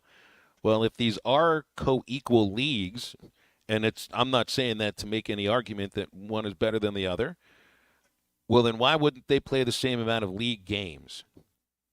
To me, that I think that they should equal each other. You can say, well, the SEC doesn't need to do this or that because they always get access to the championship. Well, I don't think that's what it's about anymore. I think it's about pleasing television partners. If you have ESPN that's throwing, what's the dollar figure out there? I forget what it was for the next contract for the college football playoff. And it was billions of dollars. You know, that they're spending different money on getting SEC games. They want those games. So I think, if you're going to be, it's a different league, yes. If the Big Ten and SEC, they operate differently, but if they're going to kind of be the 800-pound gorillas, I don't see a reason why you don't go to 9 games. You add another loss in division. That's the one thing that I've heard when you're talking about that, because you are playing another prominent opponent. You're playing an in-division opponent. So each group, if you're playing out of conference games for that game, you could have 9 wins. You probably everybody. I don't know if everybody wins, but when you're doing that, you're adding 9 L's. 877-377-6963 for calls and texts on the McClarty Daniel hotline. The dollar figure is $7.8 billion just for the college football playoff. That's on top of the money ESPN is spending to get SEC games on the weekend. And whatever other, they still have their contracts with the ACC and the Big 12, and all of this also fits in, somehow has to fit into the ESPN direct-to-consumer product, which comes out at some point. Because if this is an incredible amount of money. The idea is, people are going to watch that, and you recoup that through advertising. But a huge way that ESPN has made money over these last 40 years is subscriber fees, and there are less subscribers.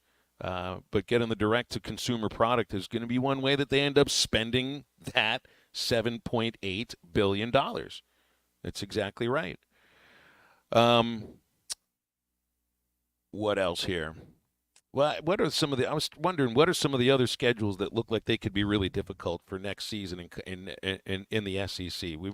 We'd looked at Florida. That one is going to be really difficult. The Arkansas schedule, I mean, you get Auburn at home. You get A&M at home. You go to Tennessee. You go to LSU. Mississippi State comes to Fayetteville. You go to Ole Miss. You go to Austin. And Missouri comes in.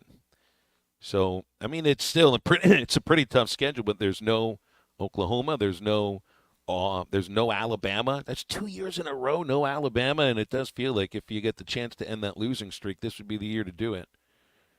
I mean, it's a good schedule. It really is. And you're going to get your 4 league home games again. I mean, it's been a long time since the 2 years in a row you've had 4 SEC games at Razorback Stadium. It'd have to be the 1 year that A&M played in Fayetteville when you just did the 2 years of the home and home after the Aggies joined the league. That would be the only time that's got to be the only time that it's happened in these last few years. When is Mizzou's schedule? We got a text in that Mizzou's schedule is soft. I don't even know what it looked like previously. Yeah, you get so many pop-up ads on these websites whenever you look at it. So Mizzou this year Murray State, Buffalo, Boston College before they play in the league. Then they get Vanderbilt. So they'll go to Vanderbilt in 25. They'll get to the Aggies in Columbia. They'll travel to Auburn. Alabama goes to Como. They'll go to Norman. South Carolina travels to Mizzou. And then they'll get the Razorbacks in Fayetteville, and they'll get the Bulldogs in Columbia, Mississippi State. I don't know if I'd say that that's necessarily like a cupcake schedule. Alabama, Oklahoma, Auburn, A&M on the schedule. I think by then, maybe Hugh Freeze has Auburn going a little bit more, and I'm just expecting that in Kalen DeBoer's second year at Alabama, they'll I'm not going to say they'll be at the level they were under Nick Saban, but they're probably going to be pretty good anyway. I think Auburn makes a big jump. I really do. Second year under Hugh Freeze. They got to sure up who the quarterback's going to be. It seems like they have that figured out, but man, Auburn's going to be tough. Arkansas scored 160 points in conference play last year. We're going to have to. I think our offense is going to be better. I think we'll get over 200 points in conference play next year. All right, we'll break here in a moment. I got to read this again because I didn't get through all of it, and got to remind you about Forsgren Incorporated, looking for an earthwork grading superintendent. Got to have 5+ years experience in earthwork construction management skills and have the ability to read plans and specifications and GPS experience. So you can become part of the Forsgren legacy today for more than 80 years. Forsgren Incorporated has been building the foundation of the River Valley and beyond. Apply today at goforsgren.com or call halftime at 877. I should say, and call halftime at 877-377-6963. That's the McClarty Daniel hotline. We'll wrap up that second hour just after this. This year, upgrade your home to safe, convenient, and energy-efficient natural gas from Arkansas Oklahoma Gas. Skip the prepayments and delivery issues, and enjoy the peace of mind knowing that your natural gas is always there when you need it. And we can help make converting your home easy and affordable too. For heating, hot water, cooking, and more, it's time to upgrade to safe, reliable, and energy-efficient natural gas. Visit AOGC.com to learn more. AOG, energy for life. Do you need an oil change but don't have time to drop off your car? S&J Express Lube will let you sit in your car while they do the work, and it only takes about 15 minutes with no appointment needed. Prices start at $35.99 for a 20-point inspection service. S&J Express Lube is open Monday through Friday 9 till 6 and Saturdays 8 till noon. You'll find them at 14818 Highway 71 South in Jenny Lind. Check them out on Facebook too. S&J Express Lube, your authorized Castrol dealer in Sebastian County. They are waiting on you now. After I drop the kids off, I have to run across town for a meeting, hit the gym during lunch. Jake has soccer tonight, and Emily has gymnastics. Oh, did I turn on the crock pot this morning? With the never-ending to-do list, it's easy to forget something important, like setting up a life insurance plan with Shelter Insurance. Your local Shelter agent can show you how to create a safety net for your family. Shelter Life Insurance Company, Columbia, Missouri. Call your local Shelter agent, Chris Dooley, at 479-646-6792. Why do people love Shamrock Liquor Warehouse? Simple. They've got it all. 70 years in business, 15,000 square feet of choices. They buy in volume so you can save. What else? How about the largest selection of everything? Shamrock's got it. Special orders? Shamrock's got it. Convenient drive-through, open 6 days a week? Shamrock's got it. Need a keg for your party? Shamrock's got it. Load up at Shamrock Liquor Warehouse at the corner of Midland and Riverfront Drive in Fort Smith.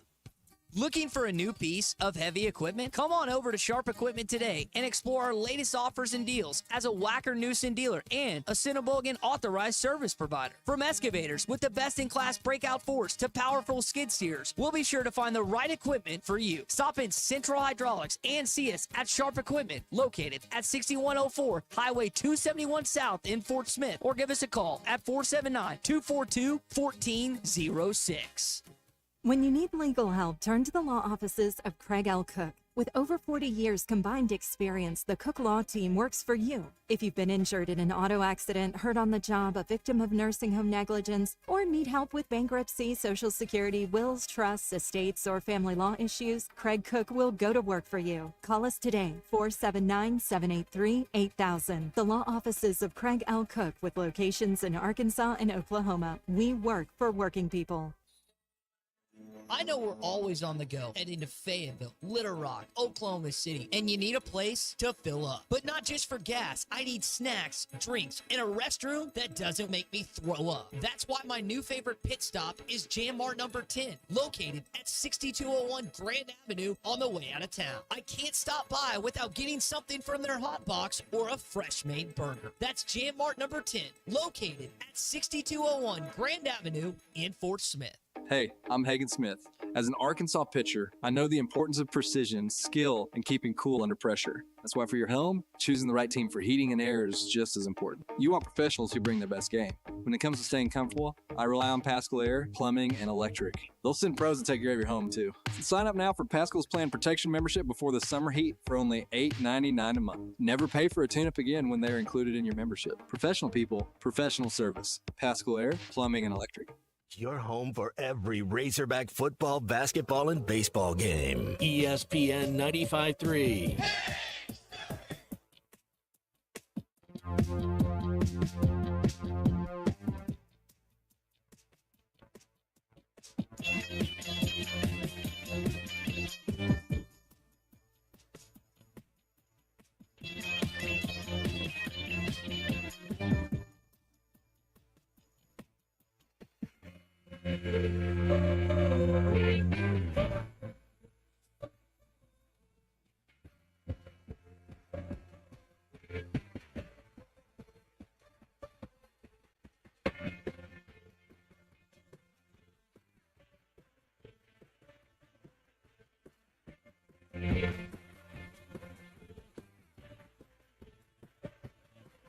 To the center of the city where our roads meet, waiting for you. To the depths of the ocean where our hopes sink, searching for you. Well, I was moving through the silence with emotion, waiting for you. In a room without a window in the corner, I found truth. Welcome back into Halftime Live from the Crabtree RV Studios. Crabtree RV Center in Alma, where we make your dreams come true. We got WBIT basketball tonight in Tulsa, Arkansas versus the TU Golden Hurricane. Hogs have dominated the all-time series, losing only 3 times to Tulsa. Beat them 79-70 in November of 2022, the last time these programs have met. There's still some players left over from that ball game. So 8 players available for Arkansas for this game and for the remainder of the tournament, with Saylor, Poffenbarger, and Talia Scott in the transfer portal. Feels weird at breakfast this morning. You know, the team is all around there, and Saylor's not there, and it just doesn't feel right, and I don't like it very much. But you know, if I'm gonna say in December about kids that are opting out of bowl games, be like, all right, well, they didn't really care too much about the bowl game, so why do we force them to be there? I guess I can look at the same thing here about Saylor. Didn't want to be on the team any longer, so it just felt weird, just a little bit weird. Mike had an interesting presser yesterday. He was pretty honest, I think, about some of the things that I think I've brought up at times. Just didn't go into the transfer portal. Got to be one of the only teams in the country that didn't do that. And, you know, paid the price for it without having the kind of depth. But there's no way that you could see that you lose 4 players to whatever reasons over the course of these last 5 months. But that's what happened, and there wasn't enough depth to cover the injuries or the preseason transfer of Jersey Wolfenbarger. So, you know, Mike, I think, as he says about his team and his players, they're all very self-aware. I think he is too, and he's honest about these things publicly. So, you know, this next this tournament, whatever happens in this tournament, doesn't have anything to do with what happens next year. You want to play well, win some games, maybe win the thing. That'd be great. But the team looks totally different next year. So this is what I'm talking about. It was the same thing that Bob Holt brought up, Matt, in our segment with him in the first hour. You know, the whole point here is Muss has this track record of winning a lot of basketball games, putting teams together from sources that you're like, where is this all coming from? And it usually coalesces together and they win. Didn't happen this year. So now you go get a chance and see if you can do that again.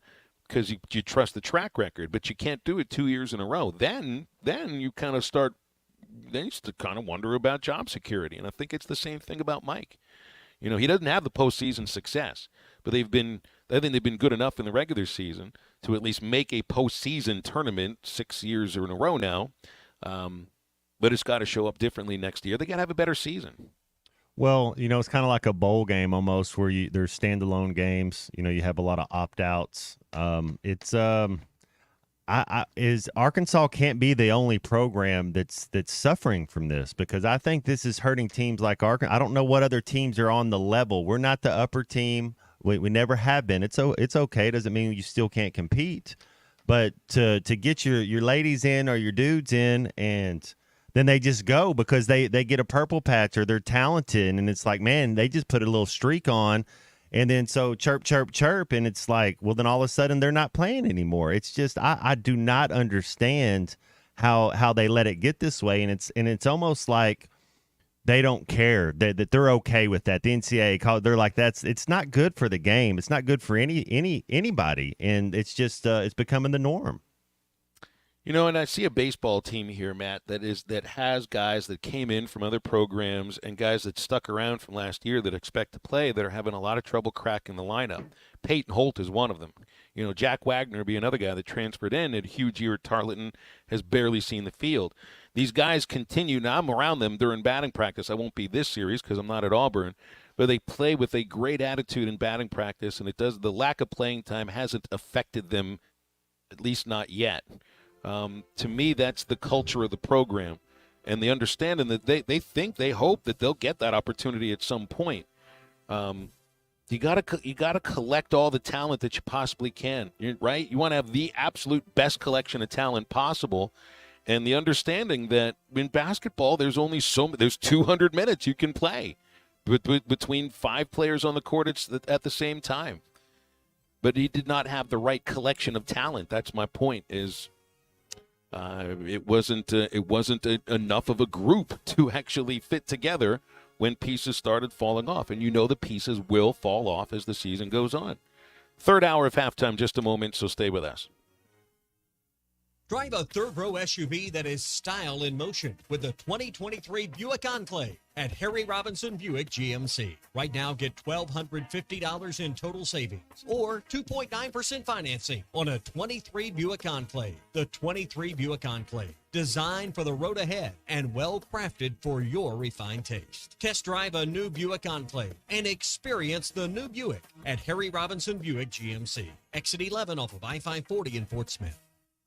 Hello, this is Sebastian County Assessor Zach Johnson here to remind you to assess your personal property by May 31st to avoid late penalty. You can do this in person at one of our 3 locations, over the phone, or online by going to www.countyservice.net. I would also like to remind any current homeowners or individuals buying their homes on contract to contact our office and check on your eligibility for the homestead tax credit. Contact us today to see if you qualify. The homestead tax credit can save you up to $425 off of your tax bill. This ad sponsored by Sebastian County Assessor and paid for by Amendment 79. Are you tired of the overcrowded fitness centers? Would you like a fitness option where you can actually work out? Then let's hang out. The Hangout is Fort Smith's newest fitness facility. It has an 8,000 square foot gym, indoor tennis, pickleball, and basketball with more sports coming soon. The Hangout offers group and individual training in the gym and boasts 3 active tennis pros to help you grow your game. Stop in today at 5400 Gary Street or thehangoutfs.com for more information. Be a part of something different. Fitness, sports, and more. Let's hang out. This year, we considered hiring an ad agency to help with our marketing. They pitched impressive visuals and a script that was inspiring. And exotic animal mascots to help grab your attention. In the end, we just decided to tell it to you straight. Shelter Insurance has award-winning customer service at affordable rates. Plus, our local agents are there to help you understand what coverage you need. See Agent Chris Dooley in Fort Smith. And we're back with the action. Coke Zero Sugar might be the best Coke ever. That's right, Jim. With an irresistible taste and zero sugar, Coke Zero Sugar is a must-try for any sports fan. So make sure you... Wait, Jim, I didn't mean try it right now. We're still on the air. Best Coke ever? Take a taste, Jen. Really? No, not right now, Jen. We got a game to call. ESPN Arkansas weather. For today, sunny to partly cloudy skies, a few isolated showers possible, mid to upper 60s with the afternoon high. We'll cloud up tonight with a chance of isolated showers north, better chance south, overnight lows in the mid to upper 40s, and then a chance of a few showers on Friday, highs in the 60s. I'm Sally Russell with your forecast on ESPN Arkansas. The weather is brought to you by Come Get You Some, Arkansas's premier off-road superstore. Call 782-MUD today. It's fast. It's exciting. KERX Paris Fort Smith. This is halftime. Coming at you from the Bushlight Studios on ESPN 95.3.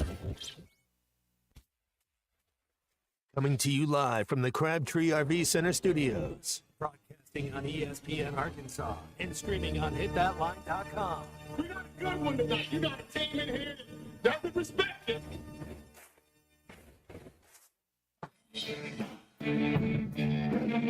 Smith, I'm all right. One can't dominate, and we not doing it. We're going to go get one and celebrate on somebody else's field. Yeah. Take it to the house. Both said you had very motivational words at halftime. It's halftime with Phil Olsen and Matt Jones. From the bottom of my toes to the top of my head. My heart, dog. Let's go, man. Probably as frustrated as I've been the first half. What's able one Razorback? Second half, very happy. And vintage Matt Jones. 1, 2, 3. Here we go. Right now, let's take the field. Call or text on the McClarty Daniel hotline, 877-377-6963.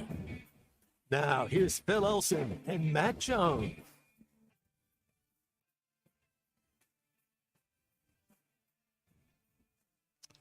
Welcome into hour number 2 of halftime on ESPN Arkansas and hitthatline.com. Phil Elson with Matt Jones, and the C Unit Christian Johnston is producing.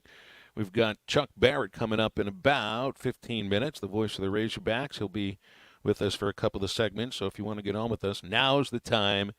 877-377-6963 for calls and texts on the McClarty Daniel hotline. Tournament continues, and I think the guy that maybe a lot of us should be rooting for, Dan Monson and Long Beach State, will be getting underway any moment now. Matt, I mean, for us, how many times a week do one of us quote Seinfeld? I mean, that's kind of a rite of passage now for anybody that's in their 30s, 40s, or 50s. Do you just do like George Costanza and just go back in like you never got fired? Like, we're just going to go back in like it never happened. It was just a joke. That's exactly right. That's exactly what he said as well. I mean, he said that he was that he's pretty much just like George Costanza, who was trying to get fired. It's like you guys see the Seinfeld when George Costanza was trying to get fired and couldn't lose his job and still going to work every day, and that's me. I'm a Seinfeld episode going on right now in real life. Did Seinfeld finally get? Did he try to get fired by? Did he steal the Babe Ruth jersey? He tried to get fired, yeah, by but Kruger. He didn't try to get fired by Kruger. Who's the Steinbrenner? Steinbrenner, who was played by Larry David. So we should be rooting for Dan Monson, right? Any coach that quotes Seinfeld, especially a coach who apparently isn't getting paid at the moment and had his health insurance taken away by Long Beach State. Did you know about this? I didn't realize this. Cutthroat right there. Mark Few mentioned it. Few mentioned it in his press conference that Monson is handling this with all the class possible. But Long Beach State is not, that they took away his health insurance. I mean, the guy was the head coach there from 2007 through 2024. You know, they've made the tournament 2 times under him, and none more shocking than this one. But we gotta root for the fired guy, right? Who says his coaching career's not over, and he's ready for whatever the next thing is. I'll be rooting for the Beach. Isn't that the team nickname? I don't think they have a nickname outside of just the Beach.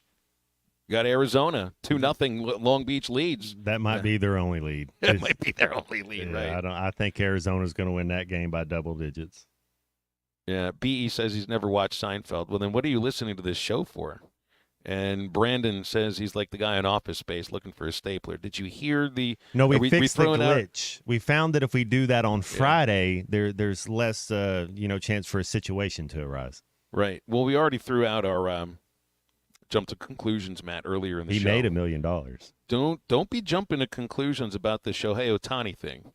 Just understand that this story can go in a really, really bad way. I mean, in a really, really bad way. Speaking of Long Beach, the athletics director, whose name is Bobby Smitherin, it almost sounds like a Saturday Night Live character.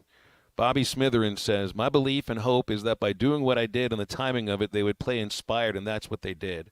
I'm not trying to pat myself on the back, but it worked." Are you serious? Whoa! Give me a break. You're trying to generate. Take credit for that right there. He says, "I'm not trying to pat myself on the back, but it worked." Maybe say, "I didn't see this coming." Because if I did see something like this coming, or I thought this team could play inspired basketball under this coach, I wouldn't have fired the coach. My gosh, is that hero stealing or what? That's incredible, man. He's he's getting defensive about this thing too. He got pretty defensive about this. I don't know if I've ever seen. Well, there was Michigan that won a national championship, but that's when the coach left for another job before the NCAA tournament, and Steve Fisher took over. And then they win on Glenn Rice and Ramil Robinson over Seton Hall.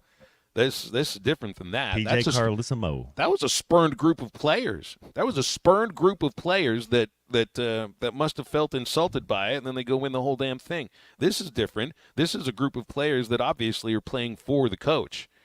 Do any of these guys hey, you want to count how many of these Long Beach players get in that do the Louis Vuitton thing from Deion Sanders and get in the transfer portal no matter what happens when this season is over? The thing too is, and I'm sure that the way it goes, they'll find a coach, but you wouldn't want to put your name in for that job first. You would be trying to go somewhere else if that. And I get that it is a business. But man, that's ridiculous, right? They fire you and then you stay on, and then they say, and they cut you're fired. I guess you got to tip your hat to the coach. That coach right there, he'll get another. I think that'll go a long way in recruiting as well. You know, seeing that his players play for him, players not opting out, players excited to be there. That's a good thing for that coach. Here's another headline that'll grab your attention. Michigan had hired Greg Scruggs as the new defensive line coach. He'd been the defensive line coach at Wisconsin the year before, worked for the Jets previously. He has now resigned. He has resigned without ever coaching a game with Michigan. He was arrested for DWI and has resigned. Middle of spring ball, new coaching staff, new head coach, new defensive line coach, and now a new defensive line coach at some point soon. Wow. That's a tough way to start your job there at Michigan, to not even really have a chance to coach there much, and it is your own fault. Wow, that is a rough one right there. Oh, and here's another one I like. What's the name of the professional soccer league in France? Ligue 1. That's League 1. Which one is Serie A? Is that Italy? Serie A. It's A here. Oh, you're right, though. It would be I guess. It's now going to be called League One McDonald's. This is France. France's #1 professional soccer league. Is it?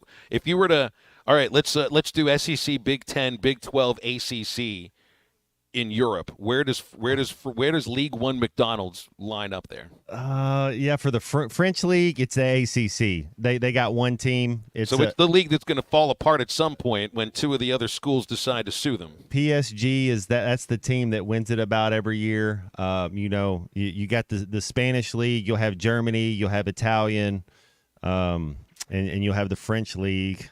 Yeah, the French league has got to be. It's real top heavy, man. PSG is it. Monaco every once in a while. Marseille. That they're okay. They got a couple teams that are okay, but really, it's a one team. It's a one bid league. So it's a one bid league to the Champions League. Yes. All right. So if we're worried about they can expand the Champions League, how would you feel about that? Hey, they expanded the World Cup, and that's what you're going to get. You're going to get some of these countries that have no business being in there, and you're not going to get a better product. You're not going to get a better game. You're just getting more money. That's what they're. It's a way for the television and for the advertisers and for the money rights, but you're not getting a competition. You're not getting a competitive match. I still can't get over this Long Beach athletics director. So, it's how many times somebody says, I'm not trying to take the credit, but then actually does try to take the credit. That was kind of funny, though. This is hilarious. 100% he's trying to. I mean, this is the top story on the ESPN website. Right? This is right when I like to go over and look at some of these headlines. The athletics director at Long Beach State says, my belief and hope is that by doing what I did and the timing of it, they would play inspired, and that's what they did. What has happened, A.D. Smitherin, is that you have kind of turned into a joke. The athletics director that fired the coach that actually got the team to the tournament. Now, let's say they make it. Who do they play first? Arizona. They're playing Arizona now. I mean, this is it for them, right? Let's say they beat Arizona. Let's just say something weird like that happened. Do you give him his job back? Do you say if you're Dan Monson, do you take that job back? What he's doing now is an audition for whatever other school wants a head coach that's got the team that won a conference championship now. And the best two players on Long Beach State they're probably going with them too. I mean, has he said anything about the taking away the health insurance? That's the other aspect of this. Is he saying anything about that? Maybe that's the next thing to take a look at. Springtime is here at Make a Wake Bait and Tackle. They're getting you ready for your springtime fishing. They're at a new location, 803 North 11th Street, next to Witt's Marine. Make a Wake. It's ready to spring you into spring by stocking up on covert spinning baits, jackhammer chatterbait, Bobby Garland baby shad, plus Todd Huckabee rods. It's all for you crappie fishermen, plus attention catfish fishermen carrying whisker, seeker rods, and reels right now at Make a Wake, 803 North 11th Street, Fort Smith, right next door to Witt's Marine. See them for all your rod and reel repairs. You can check them out on Facebook or call 479-926-9320. Halftime is back in just a moment. We have the voice of the Razorbacks, Chuck Barrett, after this. I tell you what, I know this. Got a lot of guys with some big hearts. For 3 hours or however long, maybe 4 hours, we're the best team in the country today. And it's offense, defense, and special teams. It's some guys like Darren McFadden, baby. Y'all better put him in the Heisman. You better put him up there. I'm tired of him being number 4. We got that wood right here, baby. Somebody better look at this guy. The best football player in the country, and his name's not being mentioned. Lou Holtz, Mark May, number 5. You better look at him a little closer. He's a football player. ESPN 95.3 and hitthatline.com. Drive a third-row SUV that is style in motion with the 2023 Buick Enclave at Harry Robinson Buick GMC. Right now, get $1,250 in total savings or 2.9% financing on a 23 Buick Enclave. The 23 Buick Enclave, designed for the road ahead and well-crafted for your refined taste. Test drive a new Buick Enclave and experience the new Buick at Harry Robinson Buick GMC. Exit 11 off of I-540 in Fort Smith. Let's see. Leaky faucet Tuesday. Water flooding the yard. Better put that down for the middle of the month when the bills aren't due. Honey, what are you doing? Planning our plumbing problems, of course. You can't plan our plumbing problems, but you should plan our plumber. What do you mean? Like all important contacts, I keep Westark Plumbing in my phone. They're always there when we need them, and they don't overcharge since they know we don't plan our plumbing problems. Here, honey, here's their number. 646-5151. Thanks, babe. Westark Plumbing. We keep you flowing. Spring is just around the corner, and Jelco Outdoors is ready with all of your spring fishing gear. Crappie, bass, catfish, Jelco has a great selection of rods, reels, and baits to help you fill that stringer. Spring turkey supplies are rolling in daily, and the firearms department is stocked up with ammo for outdoor shooting. Spring is almost here, so get outdoors and enjoy the spring season. Stop by Jelco Outdoors, 4600 South Zero in Fort Smith for all your outdoor gear. Think spring, think Jelco Outdoors. When you're clocking out and happy hour's already started. But you're clocking out and happy hour's already started. The choice to enjoy is easy. Bud Light. Easy to drink, easy to enjoy. Pick up Bud Light at your local convenience store today. Enjoy responsibly. Anheuser-Busch Bud Light Beer, St. Louis, Missouri. More good news from Wave Rural Connect. If you're on the Arkansas Valley Electric Shoal Creek substation, fast, affordable internet is coming soon. That zone opens March 25th, so get ready. Amazing internet, TV, and phone from a local provider in Ozark, Arkansas is coming to you. Pre-register online at signup.waveruralconnect.com or call 1-833-492-8372. Arkansas Valley Electric and Wave Rural Connect, changing the community we serve. Tommy Kraft for the Fitzman. If you've always wanted powered automatic gates at your home or business, but you didn't know who to call, let me tell you about the Fitzman. 479-782-3936. The Fitzman does it all. Custom wrought iron installations, automatic gates, even controlled access systems, and lots more. Ask about 18-month, same as cash financing with approved credit. For your custom fence and gate needs, call the Fitzman. 479-782-3936. The Fitzman. He ain't afraid of no work. At Southern Tire Mart, we look out for you and your vehicle. Come visit us for America's most trusted brands like Michelin Tires and top-of-the-line service. You can depend on Southern Tire Mart and Michelin Tires to keep you rolling. Come see us at Southern Tire Mart, just off I-540 exit 14 in Fort Smith, for Michelin tires that fit your needs and service that cares for you like family.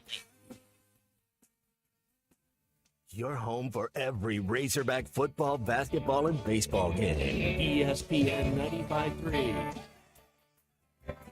95.3. She turned up her nose as she walked by my Cadillac. From the corner of my eye, I saw you and you laughed. You were sitting on the swing on your front porch, painting your nails like you were bored. And you yelled she was sure impressed with you. Well, I ain't first class, but I ain't quite trash, and wild and a little crazy too. Some girls don't like boys like me. Oh, but some girls do. Find halftime on 99.5 in Northwest Arkansas, 95.3 in Fort Smith and the River Valley, 96.3 in Hot Springs and Central Arkansas, 104.3 in Harrison and Mountain Home, and everywhere on hitthatline.com. Join the conversation. Call or text ESPN Arkansas on the McClarty Daniel hotline, 877-377-6963. Now back to the hosts. Here's Phil Elson and Matt Jones. Got the voice of the Razorbacks, Chuck Barrett, with us here in just a moment. Want to remind you that when you're looking for your next side-by-side, motorcycle, ATV, zero-turn mower, make sure you're looking at your local Wood Power Sports store. They're in Harrison, Springdale, and Fayetteville. Have 9 brands to choose from. If you think of it, they've probably got it. Those 3 convenient locations also providing you with outstanding service and parts, even offering deliveries. You can learn more at woodpowersports.com. All guests join us on the McClarty Daniel hotline, and the voice of the Razorbacks, Chuck Barrett, is there today. Afternoon, Chuck. How are you? Well, I'm doing okay. How are you guys today? Doing good, man. I'm kind of watching basketball out of the corner of my eye, talking with Matt Jones and the C Unit. It's a good day, man. It's rare that we actually get games while we're doing a midday show, but here we are. Yeah, that's the beauty of Thursday and Friday of the NCAA is if all else fails, just turn on the TV and talk about what you're watching. Exactly. What else, Chuck, captures America's attention as much as March Madness does, even if it's just for this small amount of time? Is there another event in American sport that kind of captures America, maybe the Kentucky Derby? Well, not in college sports. Now, I mean, the Super Bowl might have a little something to say about that. March Madness is a lot of fun for people. It's the one month where America pays attention to college basketball. I think today and tomorrow, this weekend, or if you like David and Goliath and those matchups, I mean, this is it. Once you get to the Sweet 16, it's generally a little more chalk. But, man, you have some great basketball games then. So, for about 3 or 4 weeks, college basketball's got the stage. Yeah, you might have the makings of the first upset right now. Duquesne leading BYU by 8 points. There's still a lot of time left, about 11 and a half minutes. Mississippi State season has ended, Chuck. Michigan State beat them 69-51. I think the Bulldogs trailed for the entire ball game, and they were down 10 with about, I think, 12, 13 minutes to go in the first half. So wasn't the best game, and, sometimes we expect the 9-8 games to be pretty good. I hesitate to say this because I like the people at Mississippi State, but I didn't really think they were very good this year when I saw them. I didn't think they were going to win an NCAA tournament game. I thought they might get there, but I just didn't think they were all that hot. Now, I mean, they were good enough to win enough games to get there. I'm not knocking that, and I'm certainly not, saying that they didn't deserve to be there. But I just didn't really think they were a team that was going to go very far. So I'm not surprised by that. Well, Chuck, to your point, I'm with you. You got to take their schedule away from the hump. To look at what they didn't have the athletes. They didn't go out and beat anybody away from home. No. Now they had a good couple of games in the conference tournament. They went to the conference tournament probably needing a win to get in, and they played, they got it. And so you can't deny them that. But I think that when people start talking about expanding the NCAA tournament, the Mississippi States are the ones they're trying to get in. Yeah. They're trying to make sure you got more teams like that in. And I'm not really sure that serves any purpose. Well, you're right. And Sankey's talking about wanting to get more teams in and that the conference champions don't get an automatic bid, which therefore takes away a lot of bids from lower-level leagues. I don't know if that's the kind of tournament people want because you're exactly right. I was going back and looking at the SEC standings. So if you expand the tournament, one or two more SEC teams get in. That's like either LSU or Ole Miss, and neither of those teams belonged in the postseason. They just don't.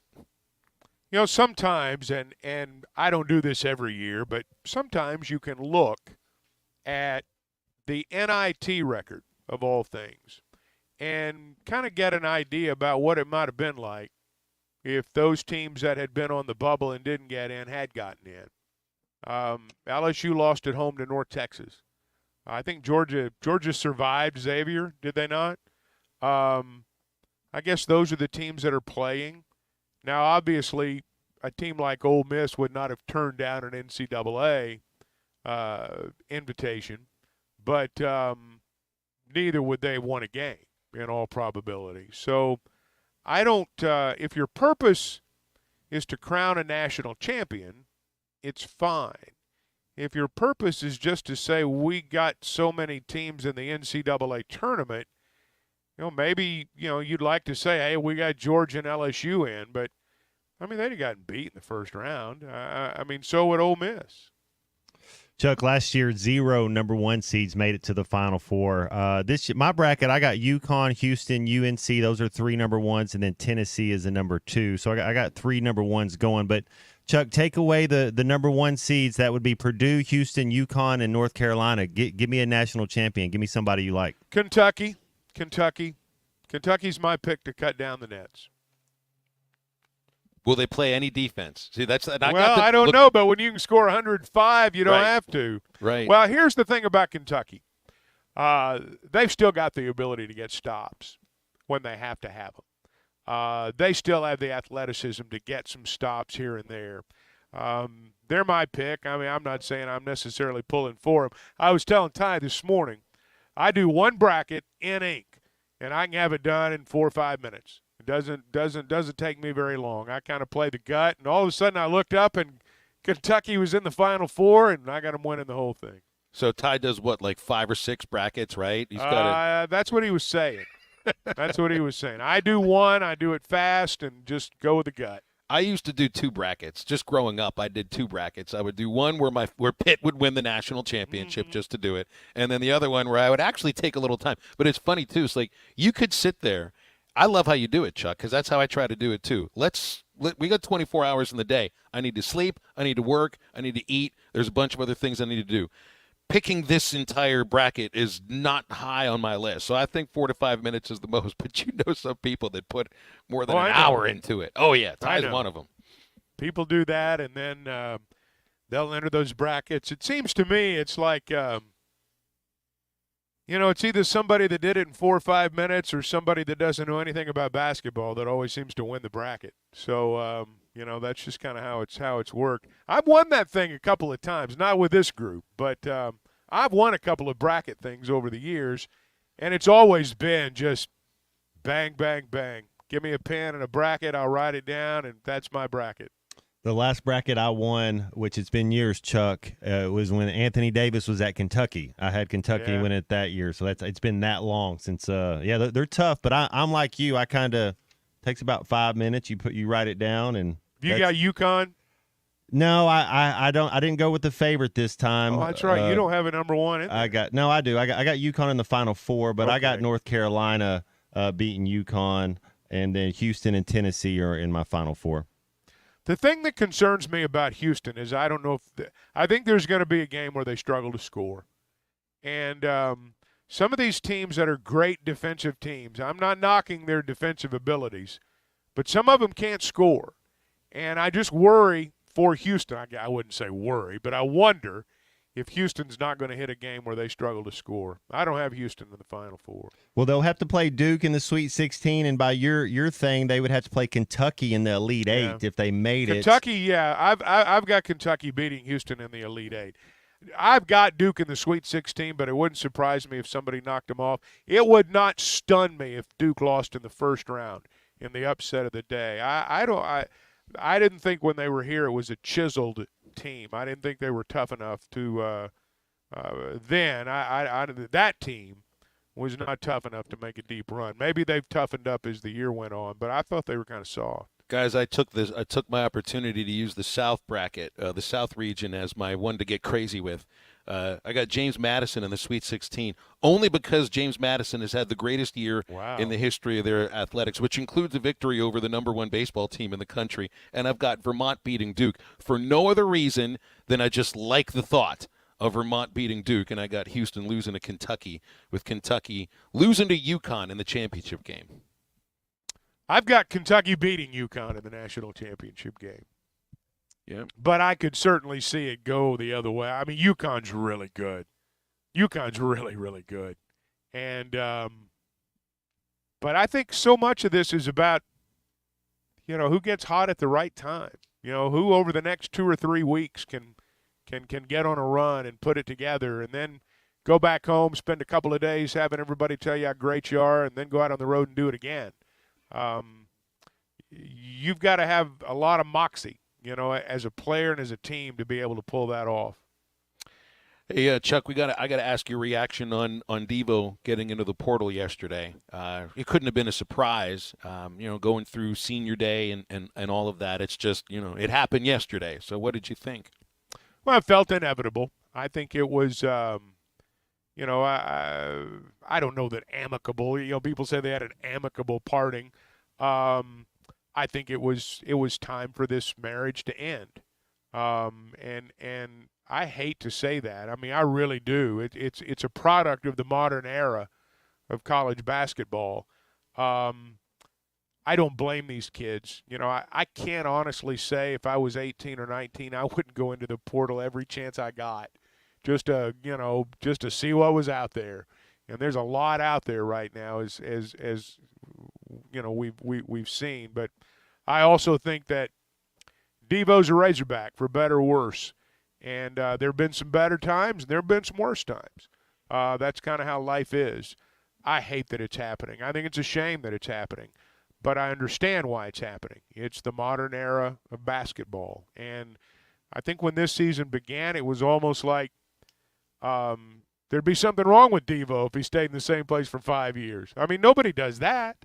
So it just had a feel of inevitability. And, look, when you leave the team twice, there's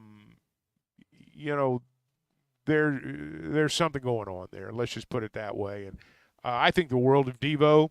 I wish him nothing but the best. I don't know what it's going to be like in the portal for him, and I don't think he's going to the NBA. So we'll see.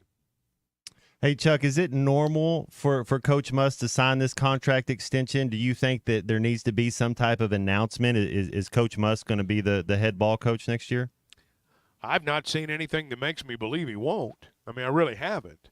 You know, I don't know if he's going to get a contract extension or not. I don't know how that stuff. I don't know where they are on that, but I expect him to be the coach. Sometimes at the ends of seasons, I mean, rumors spread like wildfire, and they just take on lives of their own. And I sort of think that's happened. Matt, you've been around sports a lot. My sense with not just Muss, but any coach, is at the end of the year, they do exactly what Muss and his staff's doing right now. And, I mean, I'm sure it's hell week over there right now. I mean, they're working long hours. And I'm sure it changes almost hourly with new names going into the portal. You work until your agent calls you and says, hey, I got something we need to consider right here. Muss is not involved in any of this. He's going about his daily business, I'm sure, as though he's going to be the coach here forever, just as any coach would. And there are times when an agent calls and says, hey, it's time to stop. Think about this. But I've not seen anything that makes me believe that's happened here. I've heard the same things that probably everybody else has heard. You know, all kinds of rumors, but I've not heard a single one that I think's true. We've got another segment with Chuck Barrett. We can open our McClarty Daniel hotline for phone calls and for texts, 877-377-6963. Missing teeth, dental implants, crooked teeth, braces, broken teeth, crowns. Sharp Smiles can brighten your smile with all of your dental needs. Sharp Smiles has general dentistry for routine checkups, teeth cleaning, and x-rays, plus more. Sharp Smiles, newly located in Fiona Hills on Market Trace across from Harps. Sharp Smiles, modern dentistry and implants. SharpSmilesDD.com or 479-648-9988. More on Halftime with the voice of the Razorbacks, Chuck Barrett, in just a moment. You can now download our new app in the iTunes or Google Play Store. Listen anytime and anywhere on your favorite mobile device. Just search Hit That Line now. It's Ram Truck Month, and at Arkansas's #1 Ram dealer, we got Ram 1-ton, 3/4 ton, and Ram 1500. And at Red River, nobody has a better selection. 0% for 72 months on all 24 model Bighorn. And up to $15,000 off heavy duty. And the largest selection in the state. Make a beautiful drive to Heber Springs, or check us out on the web at redriverdodge.com. And remember, at Red River, we deliver. God bless. Discover, this is Daniela. Hi, it's Jennifer Coolidge. I just want to thank you for making me feel so special. I earned cash back on debit for my dinner party groceries. That's great, but with Discover Cashback Debit, we give everyone cash back on everyday purchases. Anything else I can help you with? Do you like asparagus and mushroom sorbet? I've got leftovers. Introducing Discover Cashback Debit, a checking account with cash back. It pays to Discover. Eligibility and terms at discover.com/cashback debit. Discover Bank, member FDIC. You're listening to Halftime Live from the Crabtree RV Center studios. Crabtree RV Center, where RVing is life.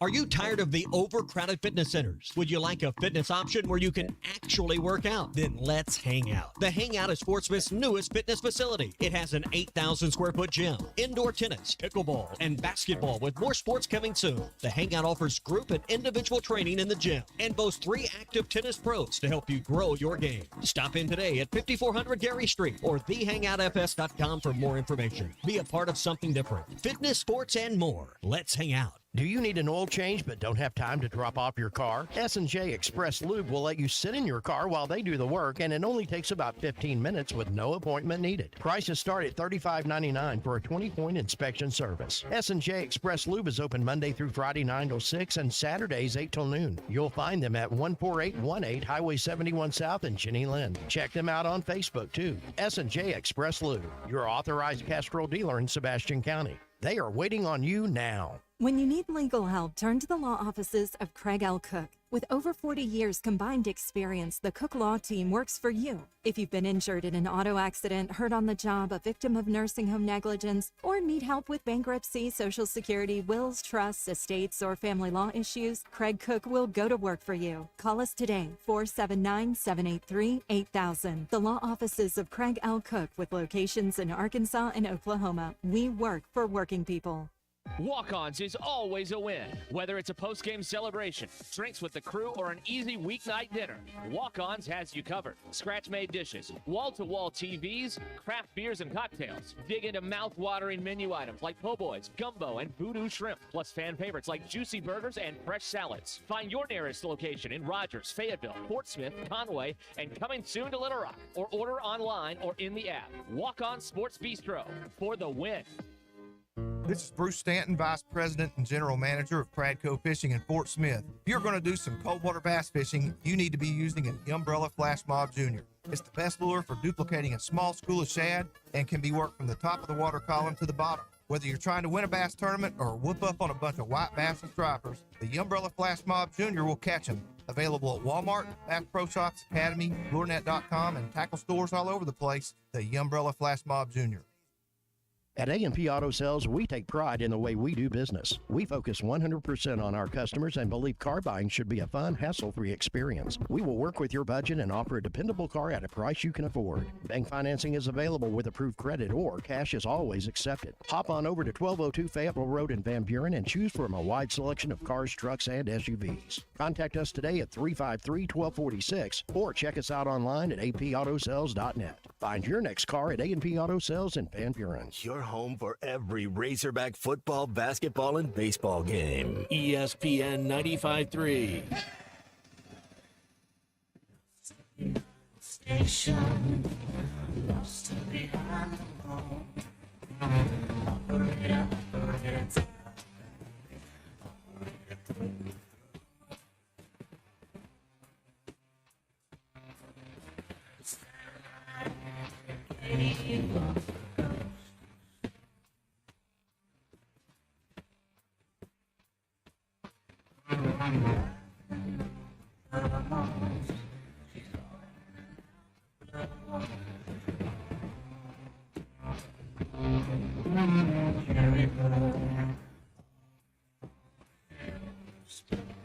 You're listening to Halftime with Phil Elson and Matt Jones. Want to jump in the conversation? Call or text ESPN Arkansas on the McClarty Daniel hotline, 877-377-6963. Now, here's Phil Elson and Matt Jones.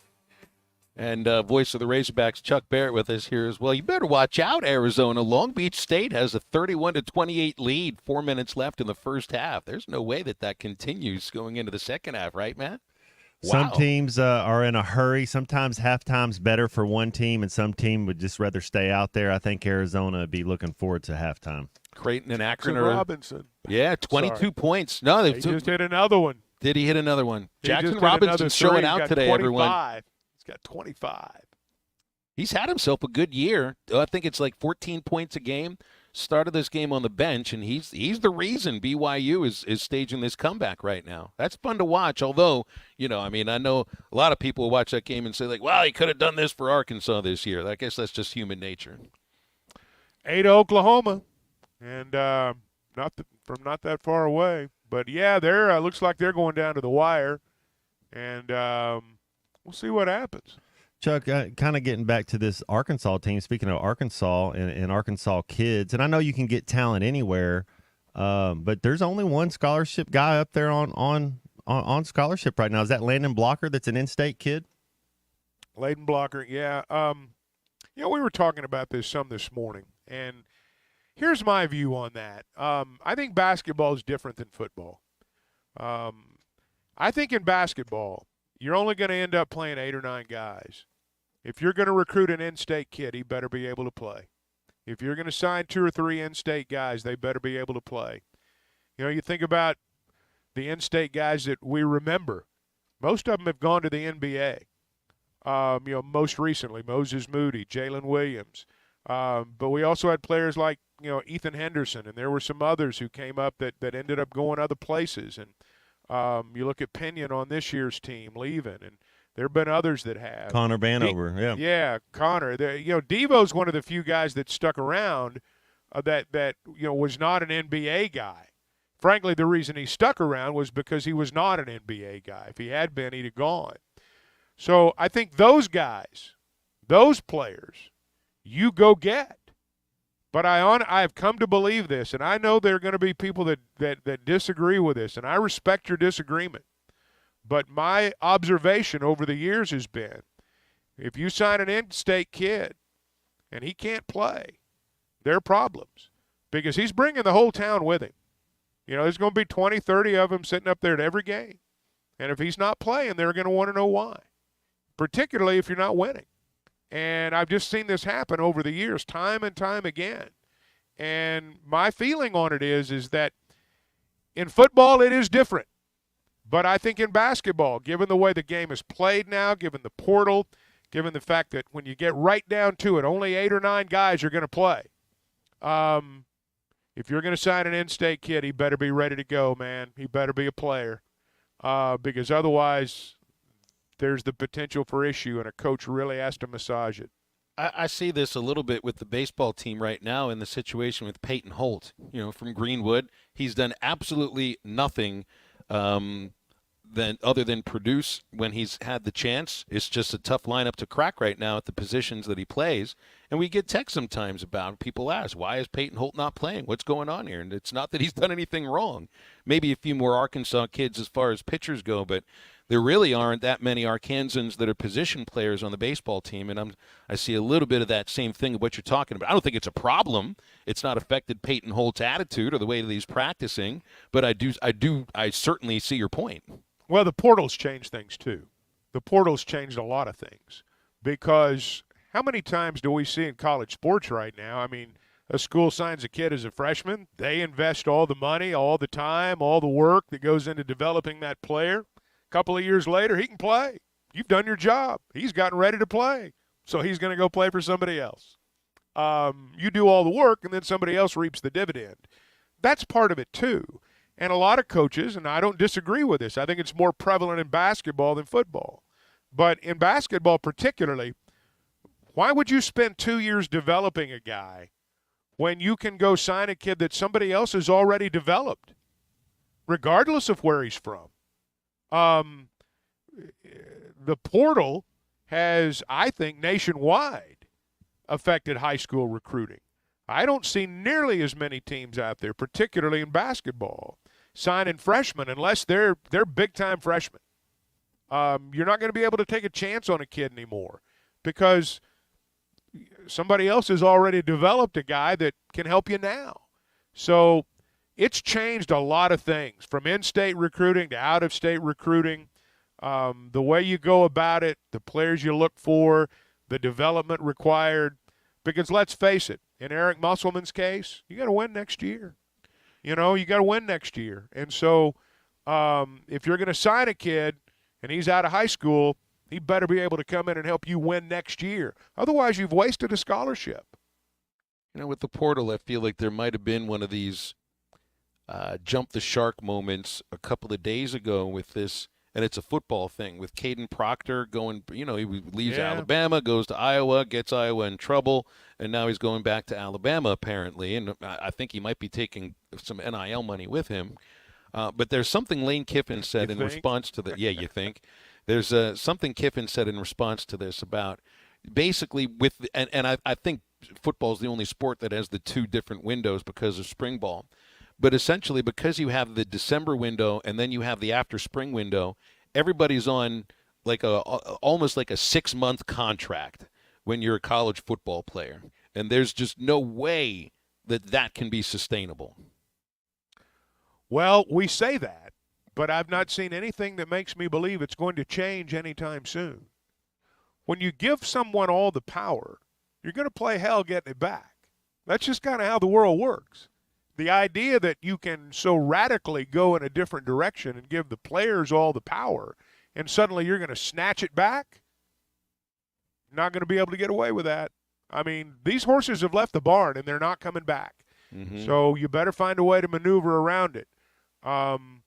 Because I hear everything you're saying. I agree with everything everyone says. But I don't see it changing. No, I don't think I see it changing either right now. But we not can just now, see, anyway. You see reasons why we want it to change. I mean, they're talking about a summer signing period now.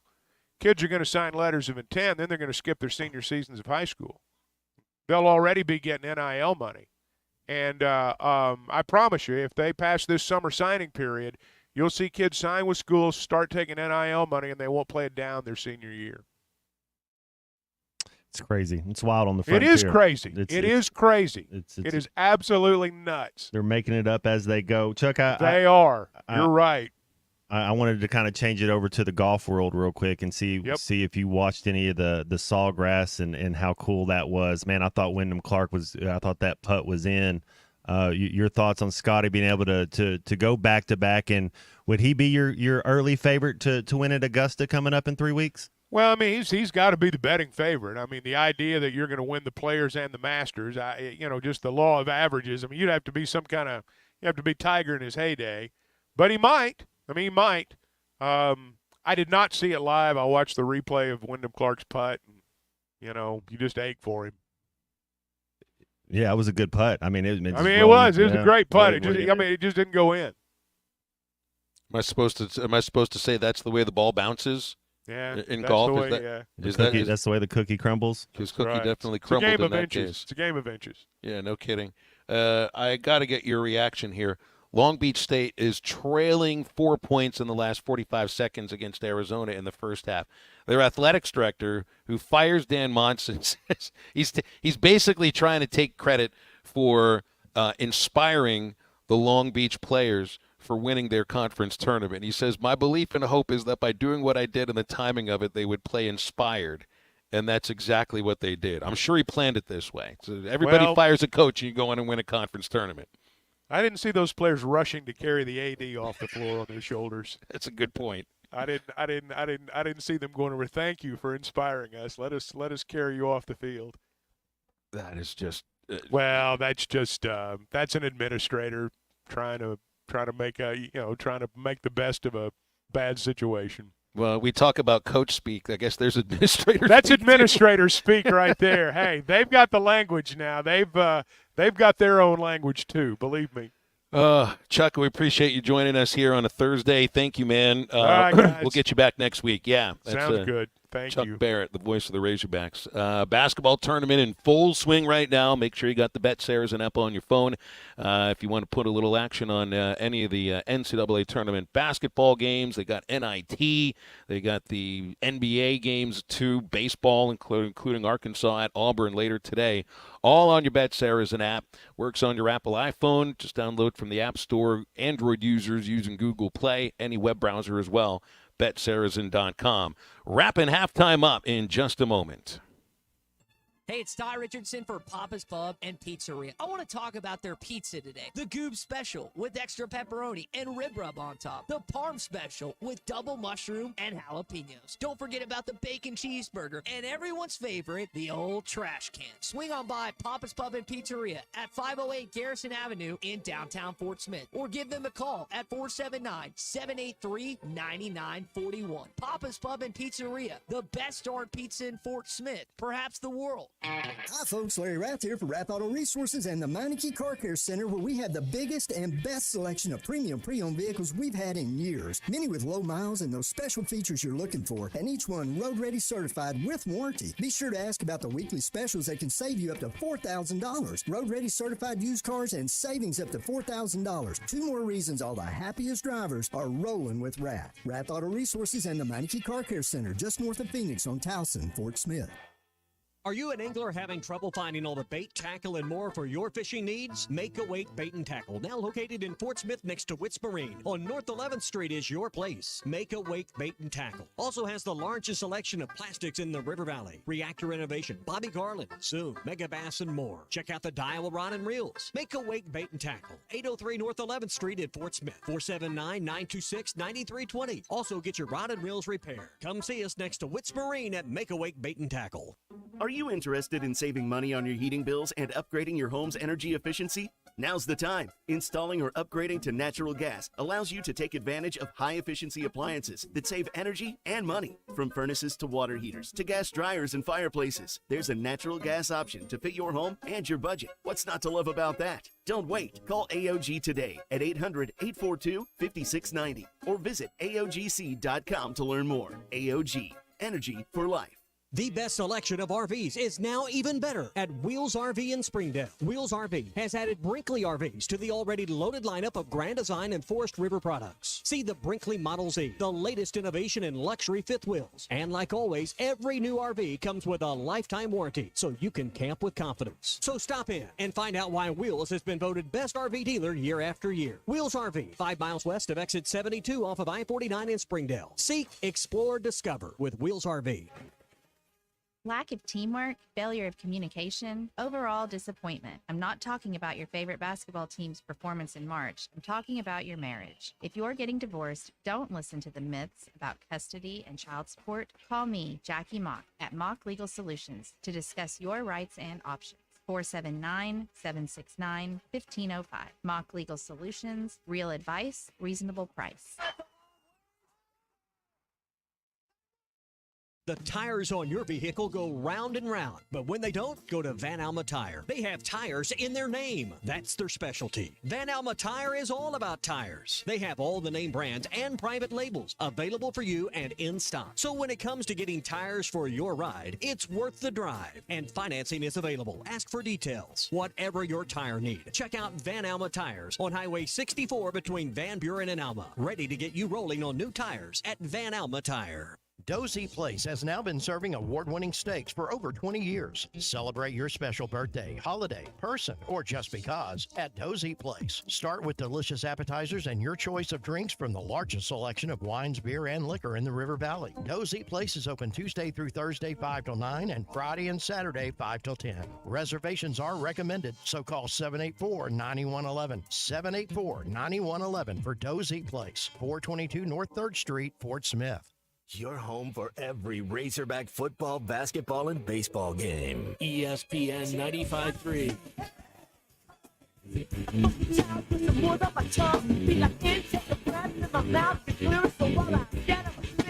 Dream of juice, rebel made out, got my way. This way, this the make the day. Say, when the track is correction, you're mixed, congratulations. Check a lot of hands on, know that we avoid been down. If I ever did anything to you, then let's do it now. I bet you better stop and don't say me now. Very good, because I told you so. You know, love the buzz, loves the play. Yeah, we want this. Check a lot of hands on, know that we avoid been down. Welcome back into Halftime Live from the Crabtree RV Studios. Crabtree RV Center in Alma, where we make your dreams come true. Duquesne's going to pull off this upset. It'll be our first upset of the tournament. 11-6, so it's an upset. Duquesne's up by 5. 19 seconds left. Maybe I shouldn't speak too soon. See, Brackett has BYU as one of his 4. Uh-oh. Ugh. You know that Duquesne University has not won an NCAA basketball game since 1969, the year of the moon landing. So they say. Right. So they say. So they say that Duquesne actually won a tournament game that year. How many teams were in the tournament then? Wow. And if they can hold on, it's a 3-point game, 17.7 seconds left. I mean, they haven't even been in the tournament, Matt, since the year I was born. I mean, I was born in 1977. That's the last time Duquesne even played an NCAA tournament game, 47 years ago. Well, good for them. Good for them. You think they make it to the weekend? Who's their next matchup? Duquesne would play Illinois or Morehead State. So, I mean, it's it gets harder as the tournament keeps going. They could beat Illinois or Morehead State. That'd be crazy. And one of the facts, I was just looking at some of the rosters in the tournament here. Duquesne has players from, this is like the world's team. They've got players from Russia, brothers from Mali, Serbia, Benin, Slovakia, Czechia, and Canada.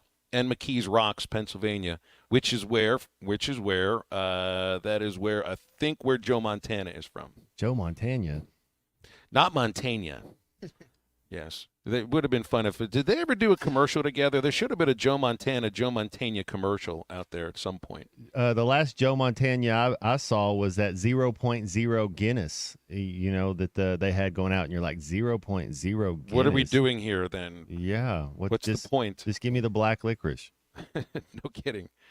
Oh, man. So we're going to have some good – this will be some obviously going to have some good games then. Well, I guess it's the NCAA tournament, so you just expect that's the case. Well, good luck tonight for the Ladybacks in the Golden Hurricanes. Yeah, it's a 6:30 tip. I'm on the call for Arkansas, Tulsa, and the WBIT. Baseball later tonight. Kyle Schasberger on the call for Arkansas and Auburn. That's a 6 o'clock first pitch. So 5:30 is when Kyle gets it all going for the Dugout Show. And then we get to do this all over again tomorrow and just sort of see what's going on as far as everything, because you're getting more first-round games tomorrow. Ton of first-round games. Well, same amount that you got today. What other games are going to be worth watching pretty soon? What's coming up here? UNC, that's the first number 1 seed to play. They'll take on Wagner. South Carolina, the next SEC team to play there on TNT against. That's in about an hour. About an hour, I thought that was what that looks like. Nevada, Dayton, Colorado State, Texas, and I'm just Tennessee against St. Peter's at 8:20. That's a team I got in the Final Four. And yeah, Kentucky Kansas is down too. some of their better players. Yeah, and Kentucky too. So four SEC teams play today. Phil, what do you think when we show up to work tomorrow? What's the SEC record going to be? 3-1. 3-1 because Mississippi State already lost. I'm going to go 2-2. I got Oregon getting past the Gamecocks. I've got South Carolina winning that game and then beating Creighton in the second round. Though I do wonder if they can score at the level they need to score. Creighton, are they? They might lose. Oh, they just kind of pulled away. The Akron was playing them tight there for a little bit. I think LeBron James's his former coach, high school coach, is kind of he's on the staff somewhere around there. For the Zips, it would make sense being the hometown. Hey, if you missed anything on Halftime today, including our interviews with Chuck Barrett, with Bob Holt, with Brett Dolan, and the highlights of the show are on the Eastside Liquor Halftime podcast coming out shortly. Ruskin and Jack will take you from 2 o'clock until you figure you turn the radio off. And we're back with you tomorrow for another award-winning edition of Halftime.